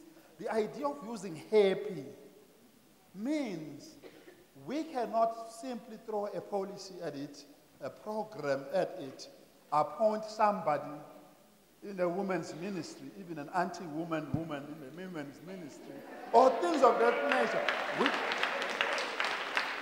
So we cannot throw these things at it and solve it, because it's simply, you are actually saying to us, we just need to reimagine the society we're in.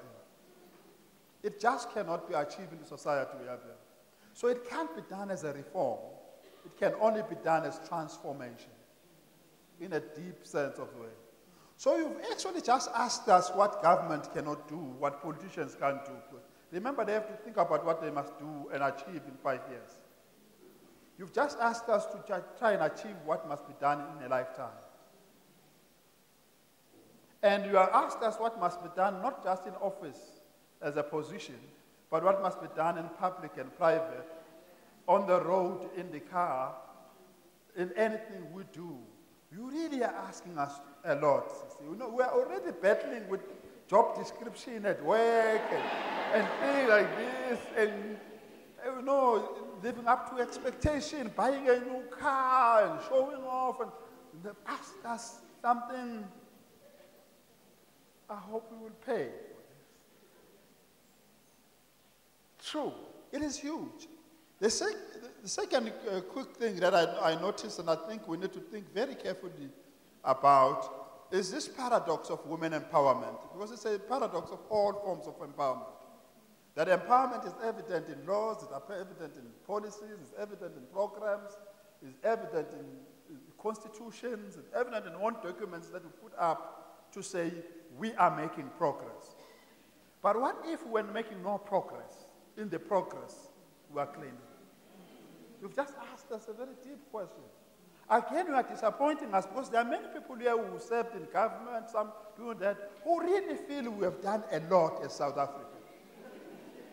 We are just behind Rwanda in figures. Okay. Now you've just told us we are nowhere. We've not even started. I hope you are still looking for a job in government.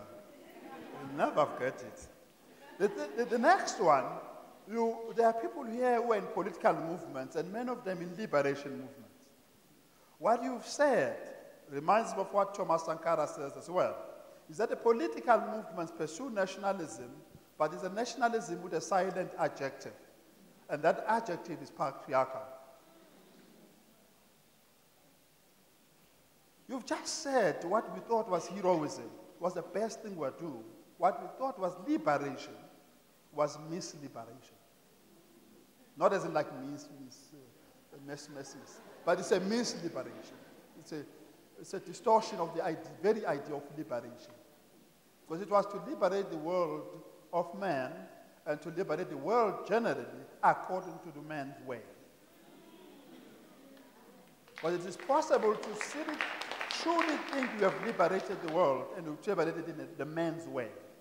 Because this idea of man's way is very, very important. This one, I was just thinking just 2 days ago about this thing that when you go to school, you say to kids they must achieve. And you say to kids they must achieve according to IQ. And then if your IQ is demonstrated to be high, they get a number 1 or an A symbol. If their IQ is very low, they get an F symbol, a G symbol. It never gets to my surname, which is a Z symbol or something of that nature. But it is it.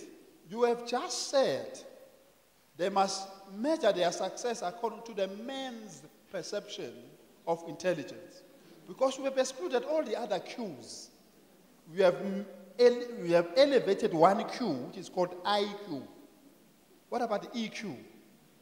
What about the SQ? What about the spiritual intelligence? And all the other forms of intelligence.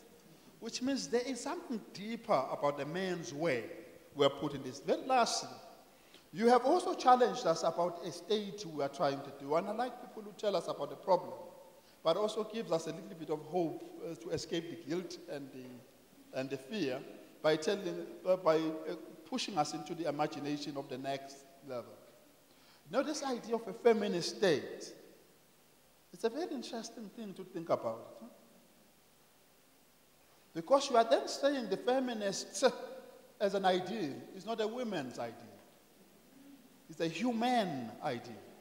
Because I don't think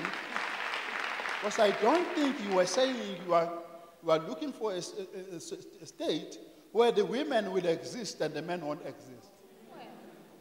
You are looking for a state, because you need tokens, remember? So men must exist in that thing. So you are looking for a society which deeply understands the aspirations that are informed by what it means to be feminist in a way that has not been understood yet today. It's an ideal state. It's a utopia of a sort. It's a world we should look towards. It simply suggests to me that it is beyond non-racism, non-sexism. It is an imagination that transcends it. In order to do that, we must at least do 3 things. Recognize what has already been done that we can take from history. We can recognize the work of Queen Ranavalona, of Makeda, the Queen of Sheba. Secondly, is to listen better. Because what we've been taught is not to listen. We've not been taught to listen, to understand, to hear, to empathize. We are taught to listen, to respond. As you say, it was like, there they say it. They are aiming at us. They need us also. So we are not listening to hear, we are listening in order to respond, to defend. So we need to learn to listen, which is what humanness is about. Including to listen to what has been said long ago, the stories that we've heard, what has been read, written. We need to listen more. Lastly, we need a willingness to get involved in building the momentum and turning the momentum into action in all settings, especially for us men, because it will cost us something. It just cannot happen without us losing something. Because for women to lose dignity, we needed to gain the dignity that they lost. For humanity to be restored, we need to lose something that we acquired wrongly. Thank you very much. I'm moved.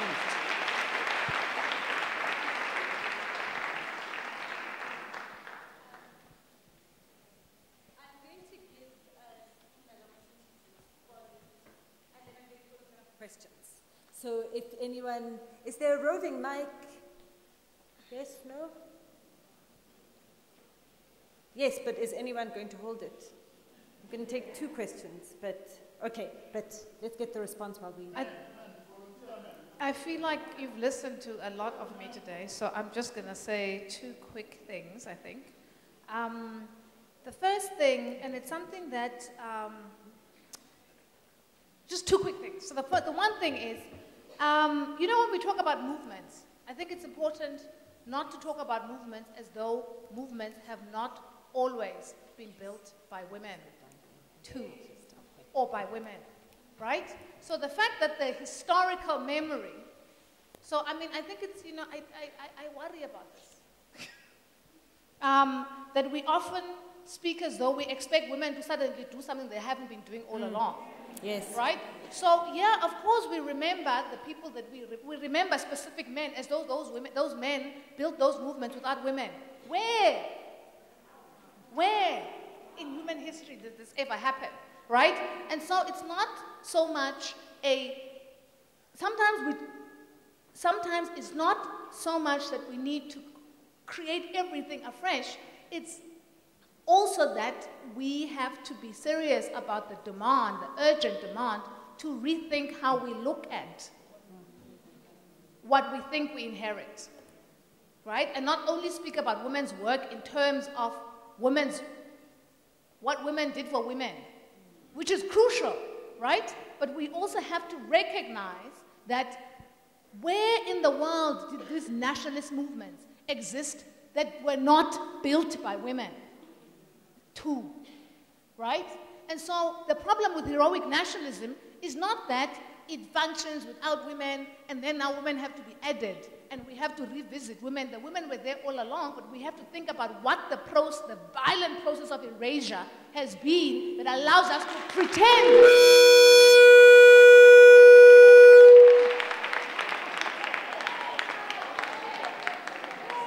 I should scare myself. You what? So that's the problem, right? So, and I mean, I think that, this is not what Siphamandla is saying, but I'm piggybacking on what he's saying, so, you know. I think also it's important, you know, we have these men that we love, and yeah, we should love them. Like Sankara. Like, who are Sankara's women comrades? Why don't we know what their names were? You know, Phyllis Ndandala, and she's going to kill me because I keep saying this over and over. It's like, really, you've read me, you teach me, and you only quote me on this one thing. But I'm going to say it because it's one of the favorite things that she said. And she, you know, she repeatedly in her work and explicitly invited us over and over again to, I don't know, maybe I've spoken too much. This one is also on, but it's to seriously rethink how we think about what we think we know about movements. That's the first thing. The second thing for me is, yes, of course, feminism is about humanness, but it's about fixing all these things that we need fixing, and everything needs fixing. But for me, feminism is, and I think for many of us, feminism is a lot more than just adding and including and fixing. You know, when the movement building activist, feminist leader, student leader, Amanda Mavuso says to me that part of what feminism is for her, and she's a different generation, so I mean, now Dr. Bam said younger feminists, so I'm also going younger feminists, younger than me. When she talks about the place of pleasure in feminism, right? I think that it's something that we often lose, right? So in the feminist, when I imagine a feminist state and a feminist future, I'm not just imagining a future where there's nothing for me, there's nothing that's wrong anymore. But I think feminist pleasure and feminist, it's not just we fix and we tick all the boxes. Surely we deserve more than that, right? We deserve more than the absence of wrong things. Part of the feminist, imagining a feminist future is to imagine new ways of pleasure and being and creativity, and it's not just the absence wounding. And so I think, so those are I mean, there are other things, but I'm not going to say any. And then I'm going to say thank you very much for lending me your Women's Bible commentary, Dr. Bam. And I think what you're saying about, I mean, I think for me, it's absolutely crucial that we always think about the long, messy, vital histories, stories. I don't want to say histories. I mean histories too, but I mean all of the various pasts and legacies that come with feminism, and perhaps it's not. Well,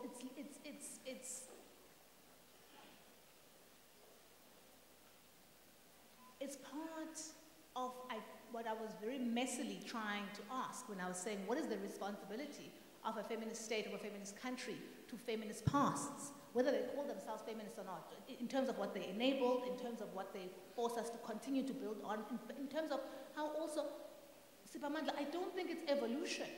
You know, I don't think we are necessarily the most radical women we've ever been. I don't think it's evolution. I don't think we're necessarily getting better. I think sometimes we're getting better, sometimes we're getting worse, and sometimes the really radical stuff, it may not have called itself feminism, it may have called itself different things, is in the past, it's in the present, it's in the future. It's not this kind of flat, easy, what is that word? Line. What is it? I'm a professor of English and I've forgotten the word. Chronology, that was the word. Thank you so much for that. Talking about the erasures, two things that I was so struck. One of the things I was hugely struck by today is that the New York Times, the McDonald's thing, the New York Times International Women's Day is to write obituaries for the women in history that they never wrote about. And it's extraordinary to me that there's all of these women, and the one name that just struck me was Charlotte Bronte, who wrote Jane Eyre. I mean, the whitest of the most, European, most, English literature, and this woman just erased, ignored completely by the New York Times. So how much more for women who are working class or black or Asian and then if we talk about all the Women's Days, right, so the South African Women's Day, which is a commemoration of the Women's March. The Women's March was the largest protest in South Africa up until then and continued to be until the 80s. 10 to 20,000 women.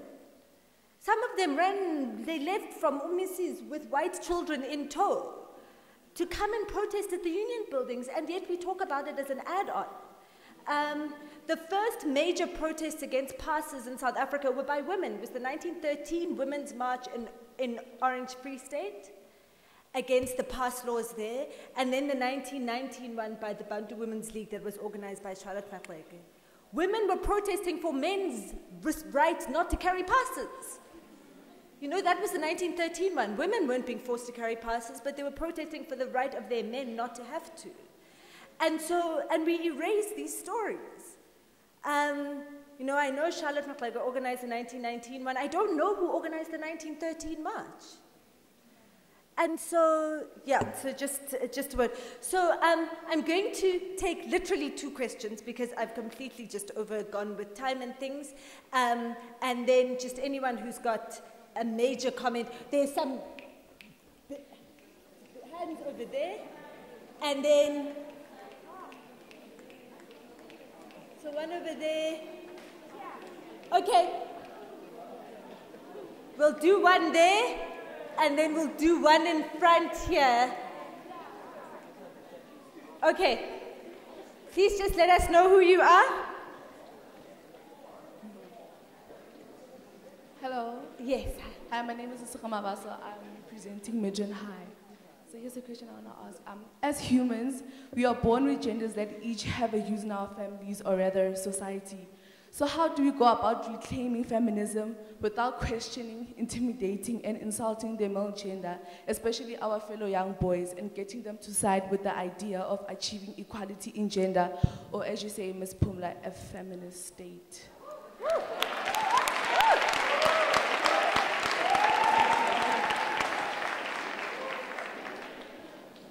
Okay, so will you go up there? There's that one hand, one over there. Okay, so just hold on. We're going to take this one at the back, and then we'll come to you. Okay. Hi, my name is Lebogang. I wanted to make a comment on the fact that we didn't unpack woman, because often when we say woman, we think cis-hetero woman. We don't say trans woman, black woman, disabled woman, old woman, fat woman. So this Happy Women's Day, it has a particular picture of the kind of woman, the acceptable woman, the socially attractive woman, you know, the one that does the right job, the job that we don't frown upon. So that's the one thing I wanted to make a comment on. The second thing I wanted to make a comment on is Prof spoke that in her feminist future, in her ideal feminist state, it would be a space where, you know, a man would step aside and say, I'm not here for this nomination, I can't take up the space. So with that being considered, and so you being introduced as a feminist, how do you justify taking up the seat that you're currently taking? Yeah? Okay, and then final one over here. Good evening. My name is Gugu. I'm a PhD student at the University of Pretoria. Firstly, I want to thank Prof for taking the fear out of me.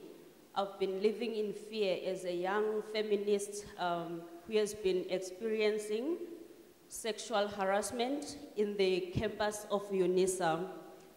Secondly, mine is a request to all the feminists in this room.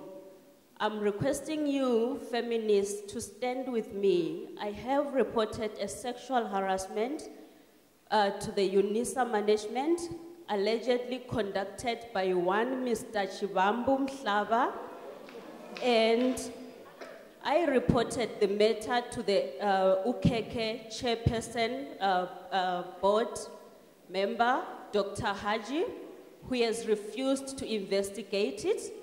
I escalated it to the UNISA management.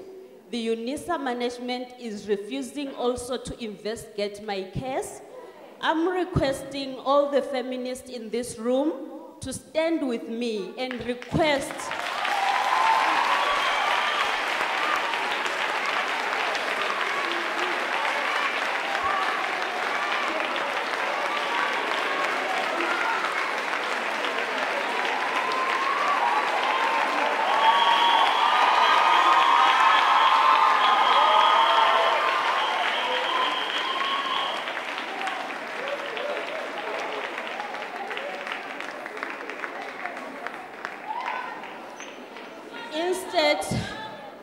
instead of the UNISA management investigating the matter that I brought to their attention, I am a single mother who has been dismissed from my work.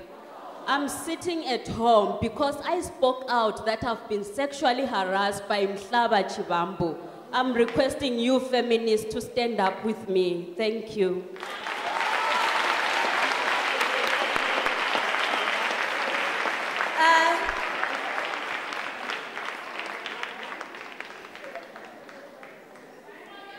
Thank you for taking us into your confidence in that way, and thank you, Professor, for creating a space where this conversation can happen. With that, I would like to hand over to the program director who will direct us further from here. Thank you.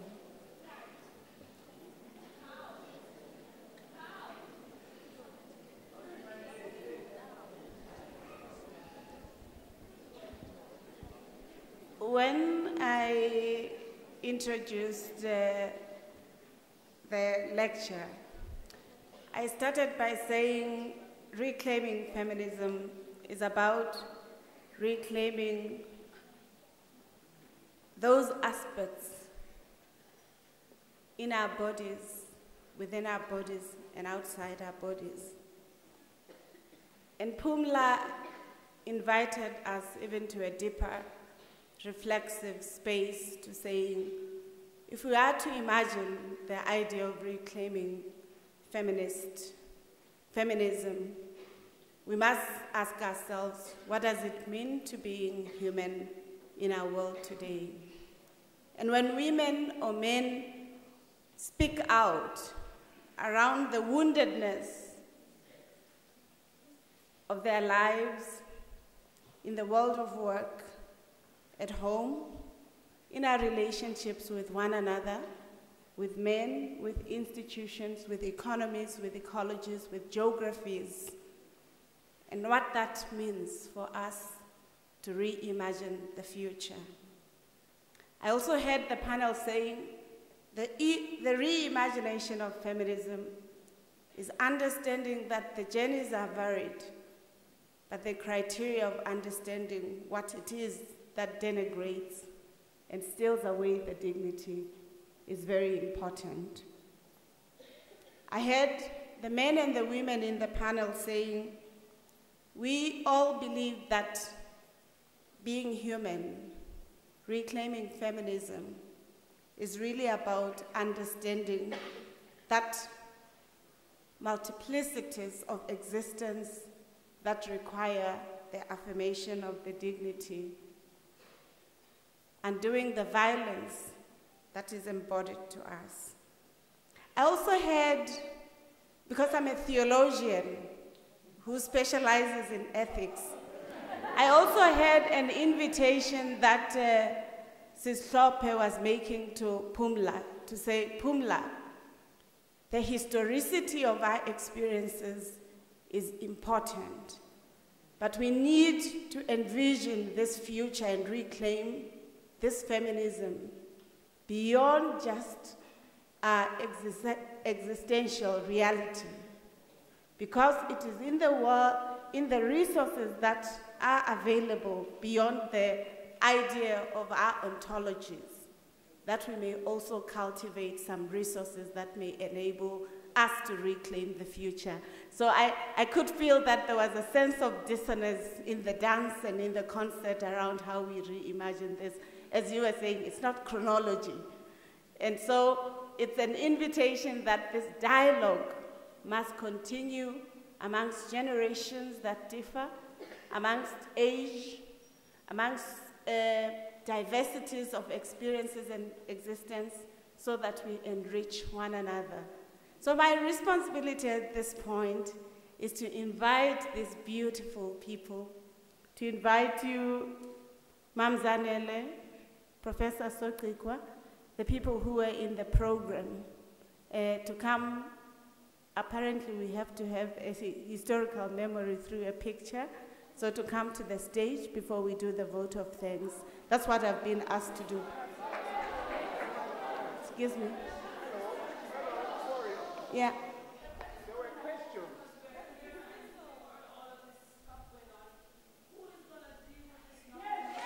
Yeah.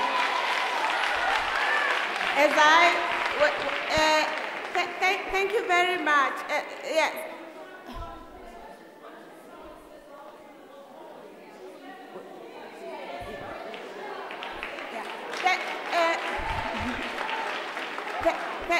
Thank you very much. As a feminist scholar like yourself, wait, I am a feminist and I'm a feminist scholar.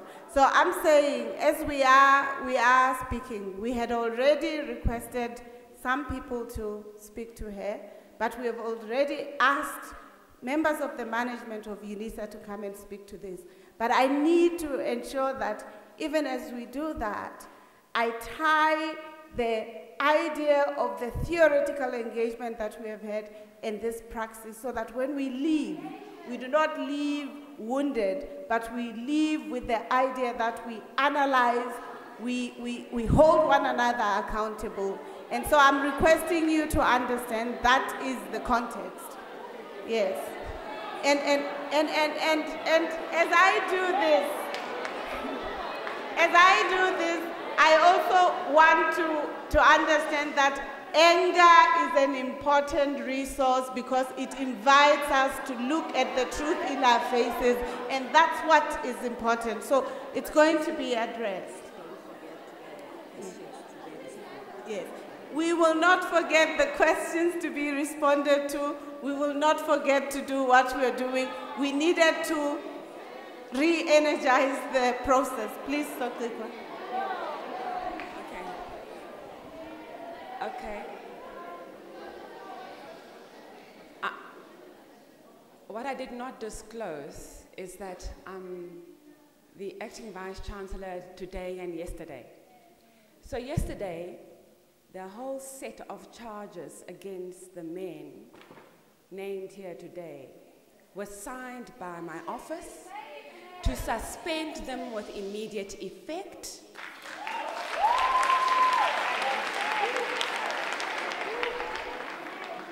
In fact, I should tell you, ladies and gentlemen, the person who gathered this case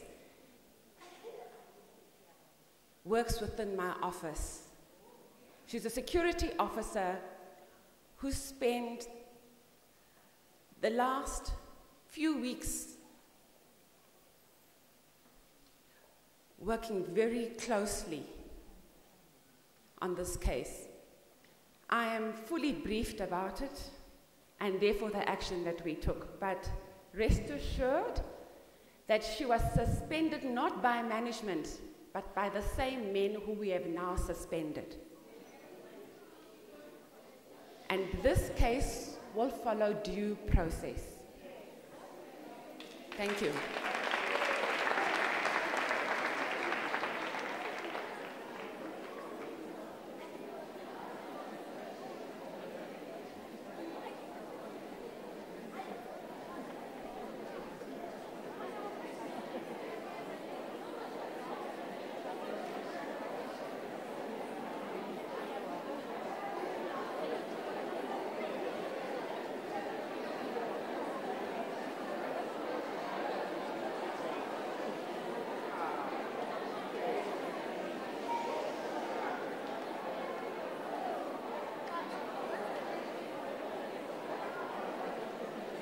Everyone, before the young ladies go, because we need to respond to your question. So I would like the panel, please, the question about how, and I think it's an important question, a very important question for young women about how do we embody and reclaim feminism in ways that aren't hostile or that, you know, and I think that, and yes, Pumla, I think that the kind of, and I see this often, is the kind of sensitivity that young women are brought up to have to their effect on men. So it's an important, guys, please, so it's an important question to answer. I would like that from the panel. And then secondly, Prof. Zondi, there was one directed to you about you as a man on this panel. And so I would like to open it to you to respond to.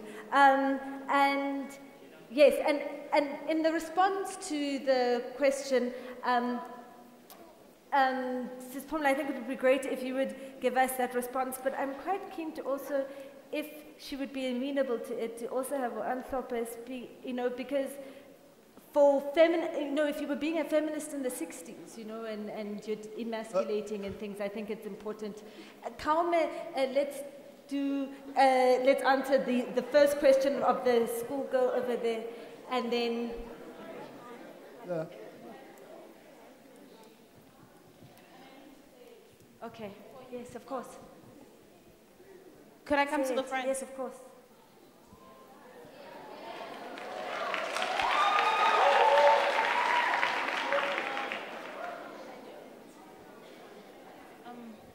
Hello, everyone.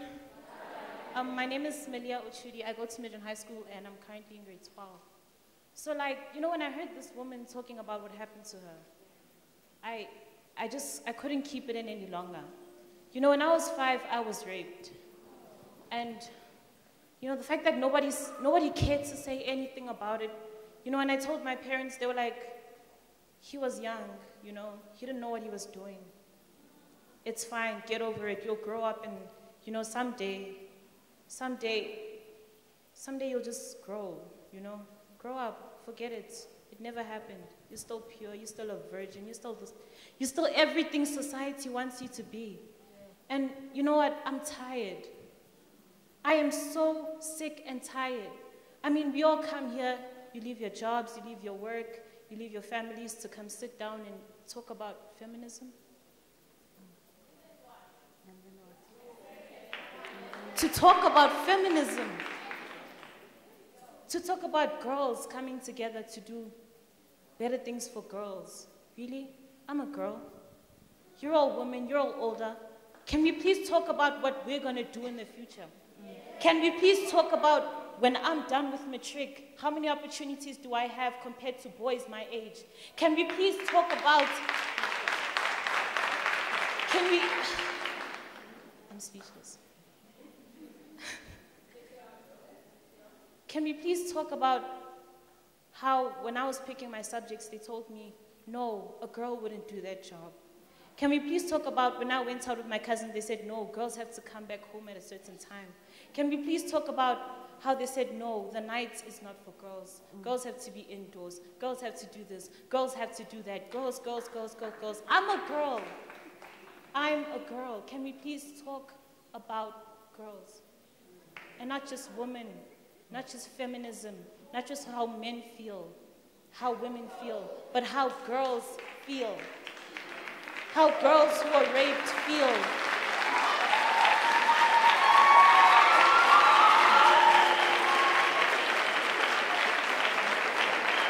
No, guys, I've been wanting to do this for a very long time, and I can't even believe I'm here, standing on the stage right now, saying this. But guys, let's make it fun. Let's stop looking angry. Let's make it fun. Feminism should be a fun thing. I always pictured us coming out here, talking about how we feel, getting it all out there, and more girls, more school kids actually here, because all I see is adults and varsity kids. But more school girls here, like the girls from my school. More school girls here talking about the future of girls who will become women, who will become the feminists of the future.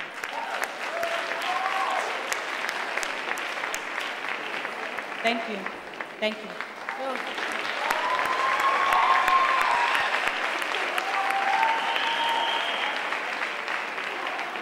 Yeah. And you see, that's the next generation after me. Yes. Thank you. Sis Pumla. Thank you for speaking about girls. So you're saying, can we speak about it, but you're doing it. Right? That is feminism. I started calling myself a feminist when I was not much older than you, when I was 15. So when we're talking about women, we are talking about girls. We're talking about the girls we were when some of us started calling ourselves feminists. We're talking about our past selves, our present selves. Some of us are girls who were raped. Some of us are women who were raped. Some of us are girls who were raped and raped and raped and raped, and women who were raped and raped and raped, and trans people who were raped and raped and raped and raped, right? And yes, you're right. It's important to continue to speak it, to continue to do so. I love what you were saying, because part of it was so energizing. It was such a challenge, in a good way, not the way South Africans talk about challenge is the problem. And you performed exactly what you were asking us to do, right? You were doing what we try to do, and maybe we don't do it as fabulously as you do it. But so thank you very much. That is feminism too. And I think, not too, that is feminism. And I think that, and then the second thing is, I'm still shaking. I'm still shaking. See, this is the thing. This is the thing, right? So sometimes you sit and people say, but feminism is this thing that you all study. But it isn't. But it isn't. We are people who live and love and work and family and praise and fight and get sexually harassed and do all of these things, right? It is in the messiness. And we are students and professors and academic administrators, and we're doing the work that Dr. Sotlikwa is doing. And we are, it is all of these things. And it is disturbing, it is painful, it is disorienting, and it is joyful. It is all of these things, but it has to be.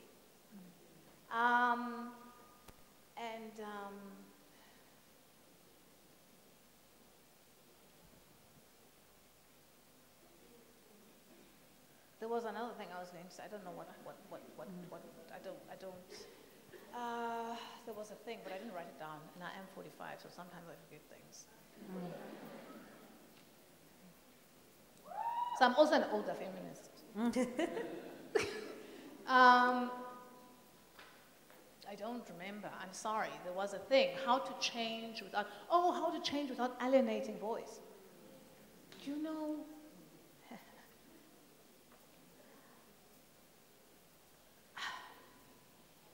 some boys need to be alienated. Some boys need to be alienated. Siphamandla was talking about guilt. And, you know, guilt is interesting. It's useful and it's not useful. Right? It's important, but some boys need to be alienated. Right? I mean, we talk about the tyranny of like the terror and the terrorization as though, where is it coming from? It's not faceless, it's not unembodied, it's not, so we want to talk about girls, but we don't want to talk about boys. Right? So I parent 2 boys. And, well, no, I parent a boy and a man. No, I don't mean my partner, no. I mean, like, my children. Like, I mean, one is a child and one is an adult. I meant like that. Oh, some of you. Very dodgy. So, and men have a responsibility, boys have a responsibility, and sometimes they need to be alienated, right? Because there has to be a sense of responsibility. So I wish I had a nicer answer for you. But the thing is, boys and men need to free themselves from the tyranny of patriarchy too. Because patriarchy imprisons all of us. It says they have to be bullies and hard and all of these things. They have work to do on themselves, and they have a responsibility. All of us on this planet are each other's responsibility. And so when those of us who benefit from a system sit and don't actively work against the system that benefits us at the expense of someone else, we should be alienated. And alienated is the nicest thing that can happen to us.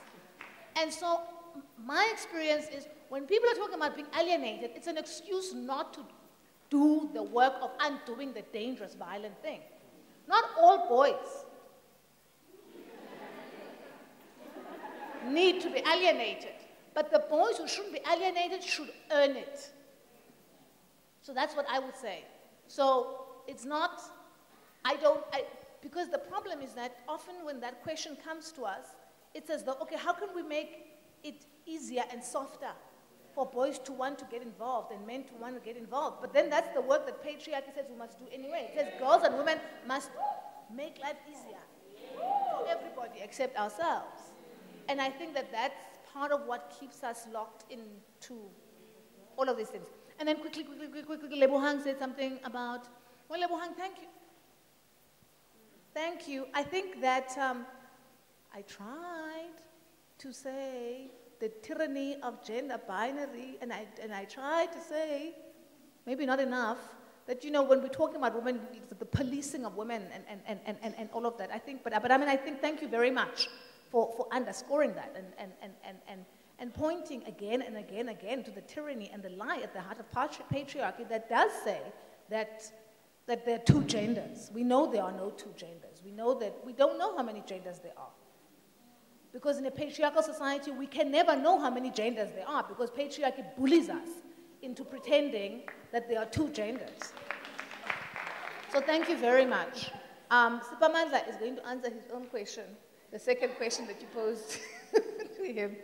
I think I'm going to stop talking because I've talked too much.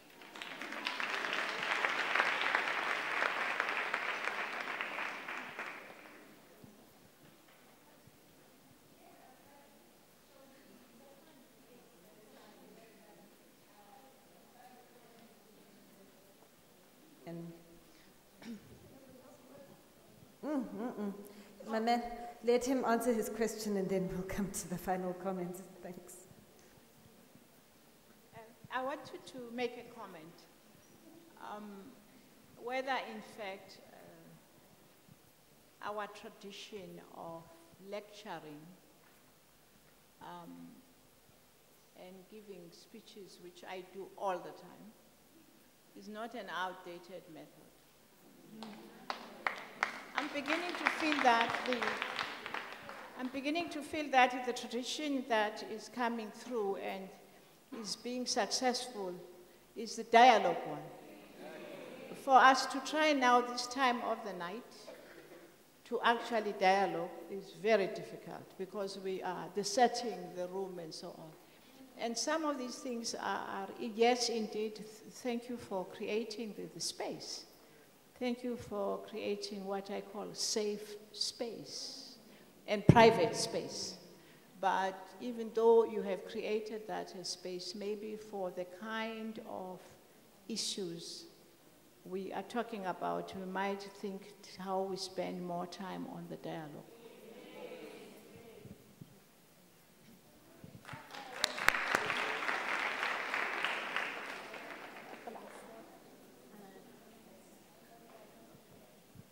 I wanted to say one little you know what, I think women must understand that you are not the poor, little, miserable victims.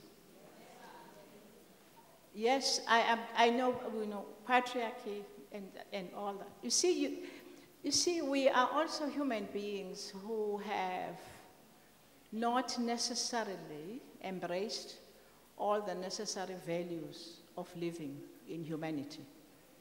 You see, and this is something bigger. We still have to live with men because God will continue to create them.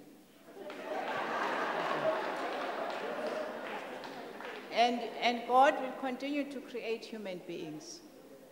And women, historically, have also been as nasty.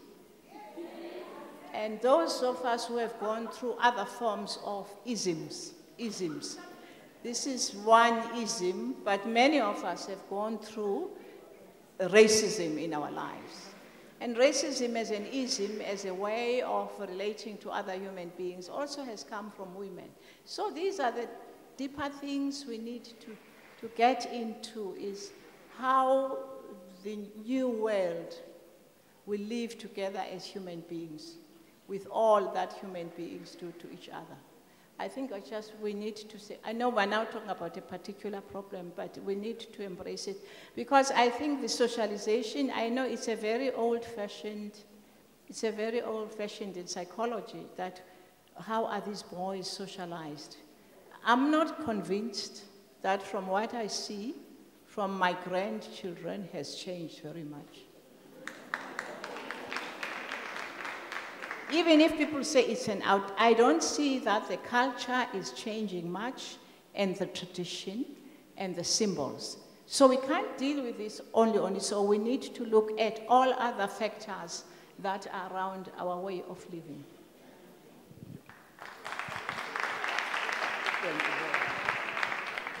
Thank you very much. All I want to say is that it is indeed true then what Nelson Mandela once said. It's quoted very frequently that once you've climbed the main hill in front of you, you suddenly realize that there are many more hills to climb. You suddenly realize that at the end of one revolution, there's so many more, maybe even deeper, more complicated, more difficult revolutions you still need to fight. Once we have arrived at a particular point of celebration, we suddenly realize that there's much more pain to be suffered for the next level of celebration. But we do occasionally stay a little bit longer in the celebration of the last revolution, that we don't move fast enough into the next revolution. Because it is human to want to celebrate, pull the wool over your face, pretend things are right, pretend it is all okay, pretend we are making a good effort, pretend we are making good and strong progress, pretend we are now happening, including in the conversation of tonight. there's always a great danger. This is the frankness of the conversation, the revealing nature of it, the touching nature of it, including my sister's story there, for which I need to apologize as a man, unreservedly, profusely, deeply sorry for what a man does. Broken society. Not in a manner that my money was using it in parliament, that we are broken people. That we have this kinds of situation, it just really simply means we really need to imagine a new society. We need to think of an ethical revolution in a very big sort of way, because I can't see how imposing new laws, all the other measures we can do would help unless they rekindle the human in a human. Because for humans to do this, they need to lose their humanity. And I assure you, every human who is in our society has a possibility of losing their ethics, because we are socialized this way. We need to socialize anew. We need to socialize anew, which is mean create a new human being. So it's a big task.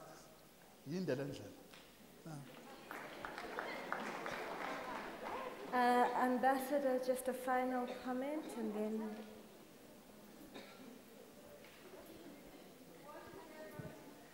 Yes, it's working. Thank you very much. I'll just say a few words and I'll be the very boring Swede, because I'll be very pedestrian. I think we've heard some very inspiring talks, and this very brave young girl who spoke to us about why don't we talk about girls. I think the model that we have used in Sweden, and it's really a lot of very pedestrian work. I don't think you solve the inequality and the gender imbalance with big campaigns and having a strong women's ministry, if you have one. It's really an issue where you have to work at all levels. It's mainstreaming all over, and it takes time. And you have to work on every individual budget, every proposal to Parliament, every new regulation has to be looked at. Is this promoting gender balance? And I think to answer the young girl, yes, you have to alienate some people. I mean, I have an example from my own career. I mean, diplomacy has not been a very progressive line of business. And when I was a young diplomat in the early 90s, we had a network, and we looked at all the statistics. And of course, I mean, there was 16% female ambassadors at the time, but it was only also 15% on sort of lower managerial posts. And we had been recruiting 50-50 men and women for over 25 years. So we went around and talked to our ministers and our state secretaries. And when they looked at the numbers and said, well, we can see there's an imbalance. But what do you know if we should do something about it? Imagine all the men that have to stand back. Mm. And there we had been standing back for years and years. So, I mean, you have to sacrifice a bit. But I think it's nothing that we solve from today for tomorrow. And, well, the Swedes are not very good at making fabulous speeches. But it's the hard daily work in all the little details where you have to question yourself all the time. Is this benefiting a gender-equal society or not? Thank you.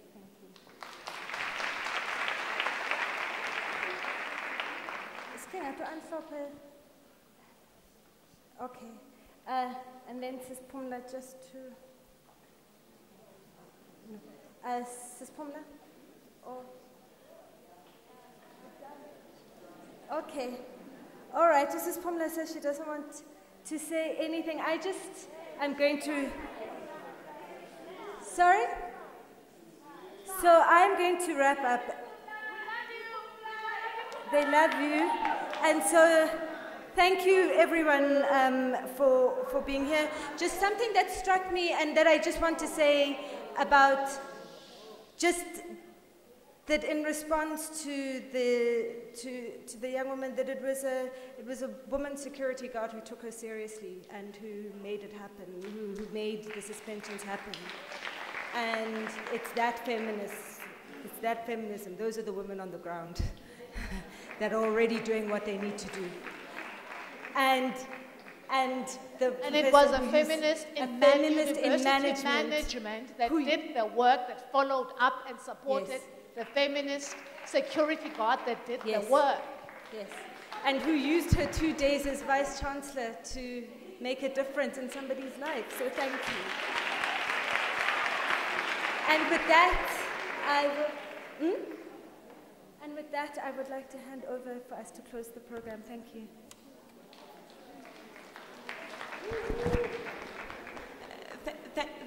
Thank you. One of the lessons that I'm learning and I've learned in this journey is that women's bodies are not battlefields for violence that we should tolerate or be quiet about. That the invitation to reclaim feminism is to allow these multiple voices to raise, to name, and to invite us to participate in transforming that. And the experiences of the women who spoke out with courage, without fear of being labeled, is something that invites us to realize that the struggle continues, whether at home, whether at work, and in the varied spaces that we live in. So I really am grateful for this opportunity. At this point in our program, I'd like to invite Dr. Edith Paswana, who is from the Thabo Mbeki Leadership Institute and the University of South Africa, to come and do the vote of thanks, and as well as she finishes, to invite the participants to take the picture as we were instructed. So I really would like you to come to the stage at this point, Dr. Paswana, to do your vote of thanks. Thank you.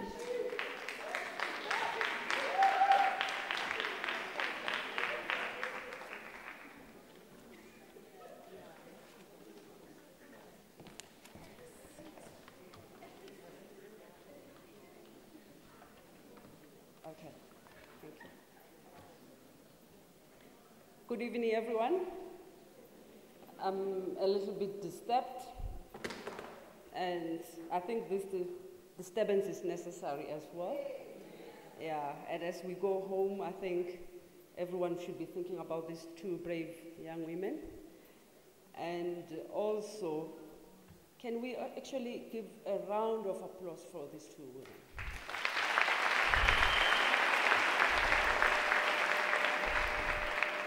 Thank you. Oh, what an event. I didn't expect this. I know that the acting Vice Chancellor actually predicted that it's going to be a powerhouse, and indeed it was.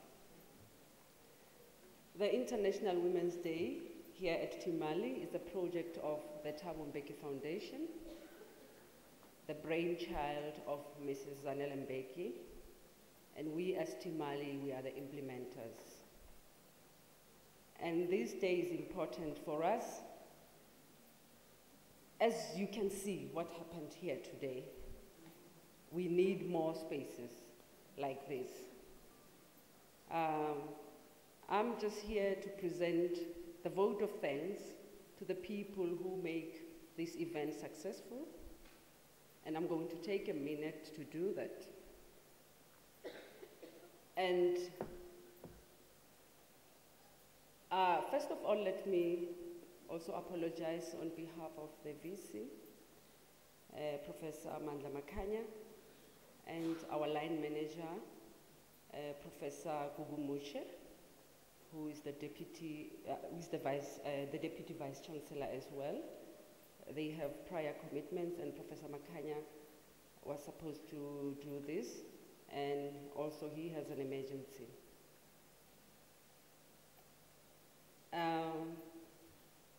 Also, let me thank Professor Pule Lankabula for steering this program. Let me also thank the task team of the International Women's Day, and under the leadership of Advocate Mujanku. Thank you for the idea of the protest as well outside. It was beautiful. I think it will be on our website. Everyone can see that. And let me also thank the music group that was here, Viwo Kulati and the band.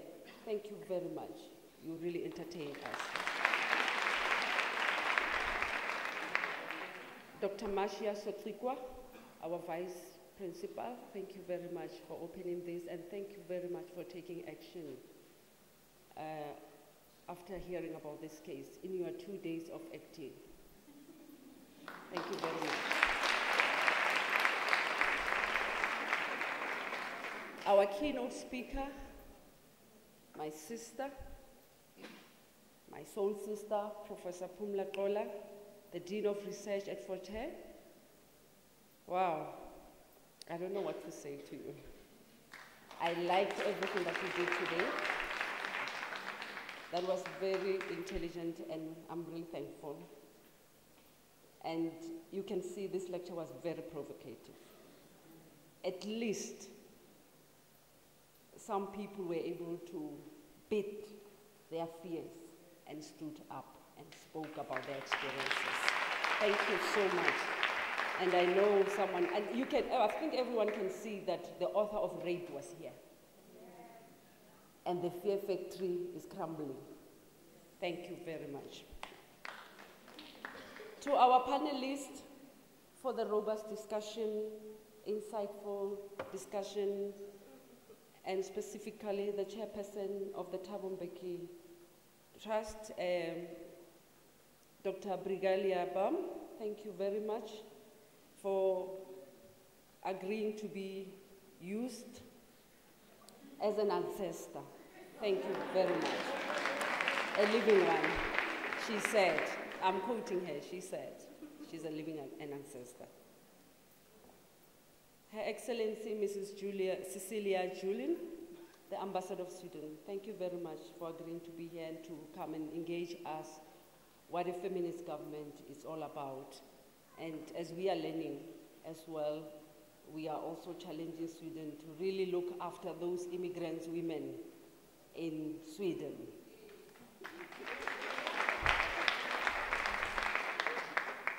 Professor Siphamandla Zondi, who is the head of Department of Political Science, University of Pretoria, and also a member of the faculty at Timali. Thank you very much. Oh, the token man in the panel. The Timali staff, UNISA security team, UNISA emergency services, sound and video photography unit for streaming this event, photographer, Ms. Champion, Mpilweni catering services. By the way, there's an item called refreshment. It's gonna happen. Thank you for preparing tonight's food. Con Jacobs and the conference, the cleaning team at UNISA, thank you for making sure that the venue is ready for the lecture. It's clean, it's sound, we are happy. The media in attendance, thank you very much for continued coverage of this event. The guests in attendance, and to you, whom this day won't happen without you, our audience. We rely on you. You are the people who make this event successful every year. We are really, really thankful for your support, for your presence always. Continue to support this day. As you can see, it's necessary. We have to be here. And we look forward to having you in 2019. Also, on the Africa Day, when we announce the date, we hope that you will also be here. Good night and drive safely.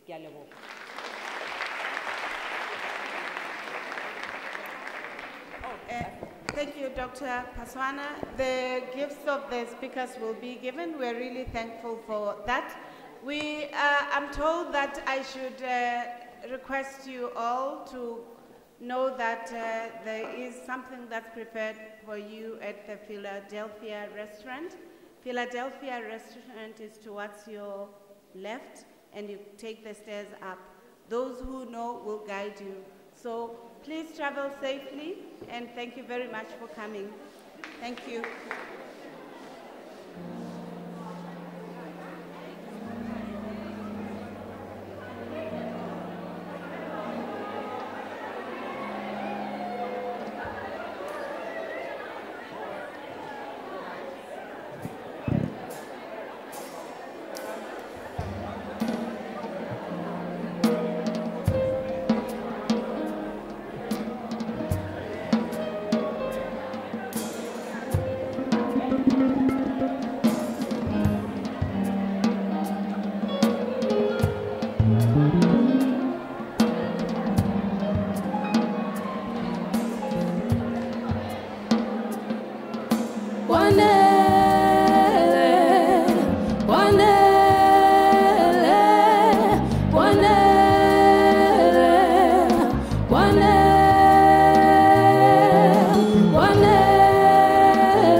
kiwe kwanele madoda ndithi hayi kwanele madoda ndithi kiwe indlala ibhuqa isizwe sakuthi and corruption kills our youth. Greed corrupts the minds of leaders. Crime is now normality. Umuntu ngabantu, but we've forgotten all about that. Umuntu ngabantu, I don't think we know what that means.